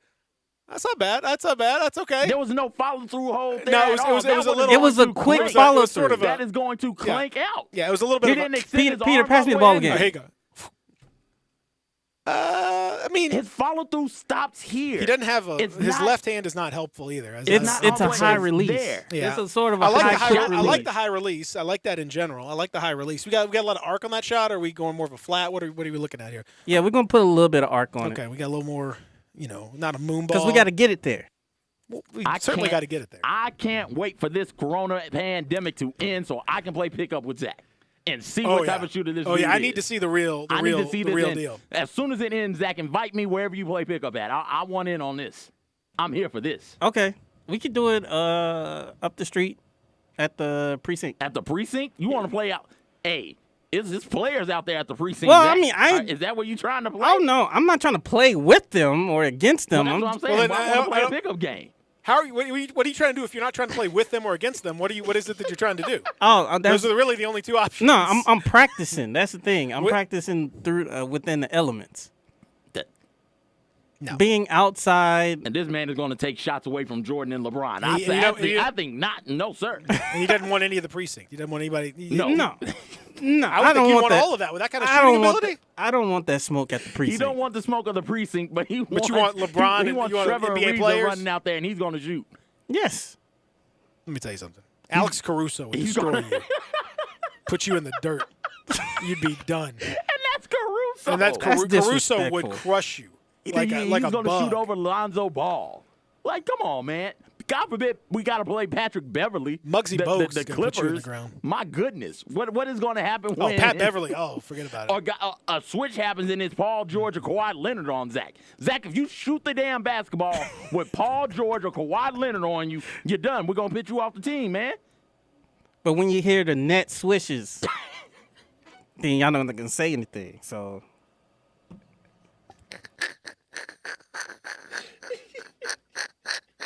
I'm just saying. You know what he is? He is Michael Scott in The Office. Is what he is. He's out there just throwing up, just like, look at what I do. Ah, bonk. Yeah, that's him. You Michael Scott. Okay. All right, Michael Scott. Michael Scott Boyd. That's exactly right. That's what you are. Unreal. 67129. Should Zach play pickup with anyone at this point? If you saw in the video, what did you make of Zach's shooting form? Again, I will just tell you, for the record, no less an authority than former Grizzly coach Lionel Hollins once described my jump shot as perfect. The form of it. And he was not joking. And I would know because, believe me, he jokes about he busted my chops about almost everything else. I will let everybody know that I had a coach tell me that I couldn't dribble, pass, or shoot. And I was good at talking, talking loud. That seems to be true. Talking a lot. Yep. Would agree. And wait a second. No, that's talking again. Mm-hmm. And the point was to stick to what I'm good at. Mm-hmm. It's not getting the game so much. That's what you're saying. More of a Jack Haley sort of wave the towel kind of guy. I actually had to play a lot. Oh, that's unfortunate. We were 5-22 my sophomore season. I don't know why. I don't think all 22 was on me. Kind of a Rodman deal. But a lot Except without, the skill. Yeah, without the skill, it is Rodman. Yeah. But, yes, exactly like that. Okay. Makes sense. Okay, good for you. Up next, we'll find out what you guys think about Zach's role and also what we think about some of the return to action and why it's going to be tougher for baseball than just about any other sport. All of that when we come back. Sports 56 Mornings, Real Sports Talk, Sports 56, 96.1, 87.7. Broadcasting from the Family Leisure Studio, we are Sports 56, 96.1, and 87.7. You'll see the dedication in every single step. You'll see it in the smiles when smiles are hard to get. You'll see it in the little things that add up to success. The caring and passion are the things that we love best. Wolf Chase Lemon Brace is your Mid-South provider for orthotics and prosthetics. They are an ABC-accredited facility, and their practitioners are ABC certified. At Wolf Chase Lemon Brace, their services include artificial limbs, legs and arms, braces of all kinds, and custom molded inserts. You can call them today at 901-507-7821 for their location on Highway 64 in between Germantown Parkway and Appling Road, or visit them at their new location in Jackson, Tennessee. That number is 731-660-5900, or visit them on the web at wolfchaselemonbrace.com.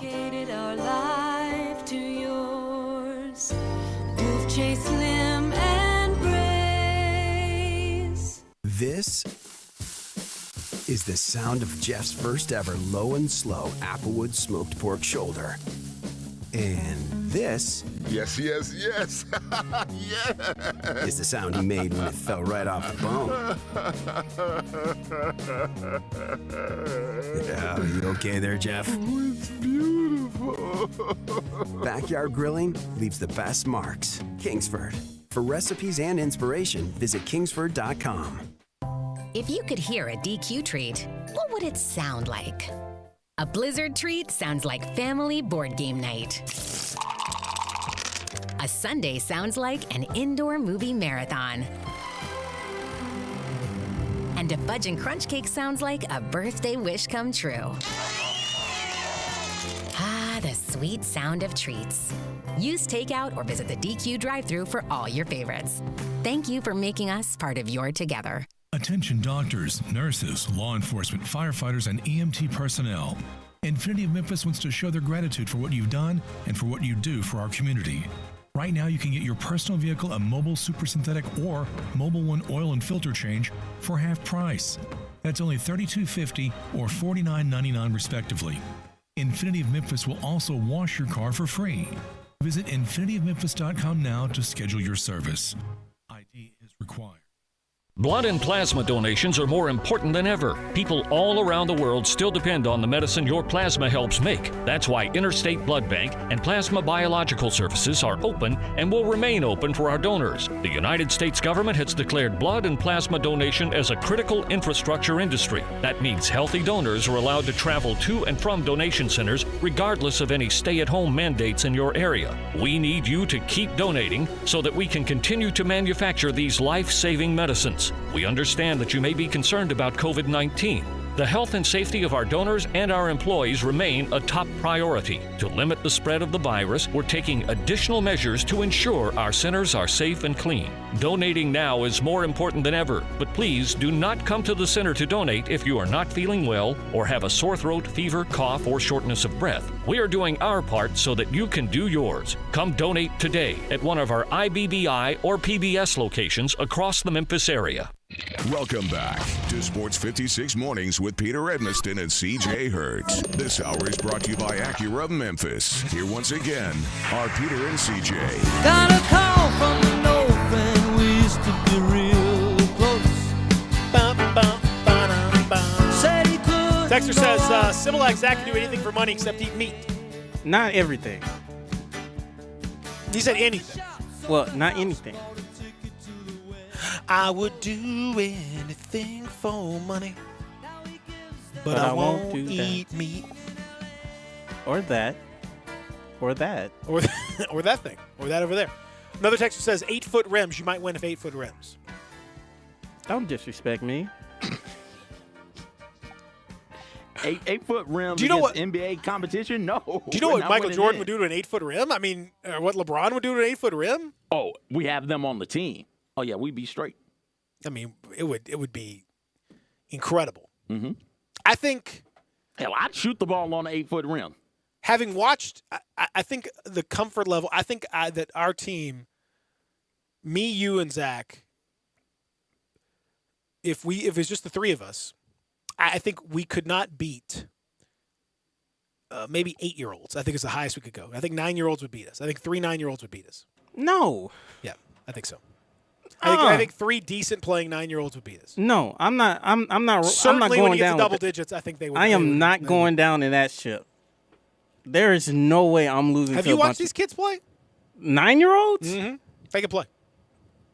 Yeah. Okay. Sure. I can play too. Like. Yeah. 14. I think 3 decent playing 14. Oh, we no chance. No chance. Got it. I'd saying at the maybe 11. How old is Bronny? Like 3 Bronnies, we're done.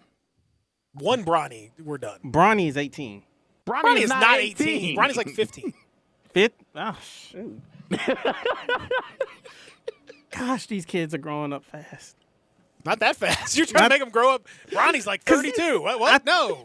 I thought he was 18 going into his senior year. Like the Amani Bates kid? Like, no. I mean, come on. I'm telling you, 11-year-olds, you watch it. No, decent, like 3 decent 11-year-olds would kill us. Give us a good run. The energy, we'd have no energy. We'd have no chance. We would not be able to, no. 9-year-olds, we might just pure physicality would probably win the day.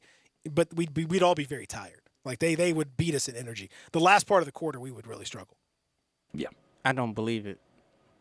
Well, you got to believe it, buddy. You can choose to. You have an incredible amount of confidence. I do. I want to see this dude play. I need to see you. I'm amazed by this. I have a feeling it's going to just all come crumbling down very quickly. but I'm excited by it. I'm excited by your confidence level. That's encouraging to me. I love seeing it. 9 and 11-year-olds. No, I'm not losing to them. Hey, now we're getting into losing that bad to boy them. Pistons. I like this. Okay. That means with no layup rule, baby. Okay. Zach's going to take out an 11-year-old coming to the rim. Okay. I like that. Okay. Force him to work on that jump shot. Let's I see get it. Zach. Listen, let's bully ball these kids. I like it. Boy, oh boy. I hope we see that.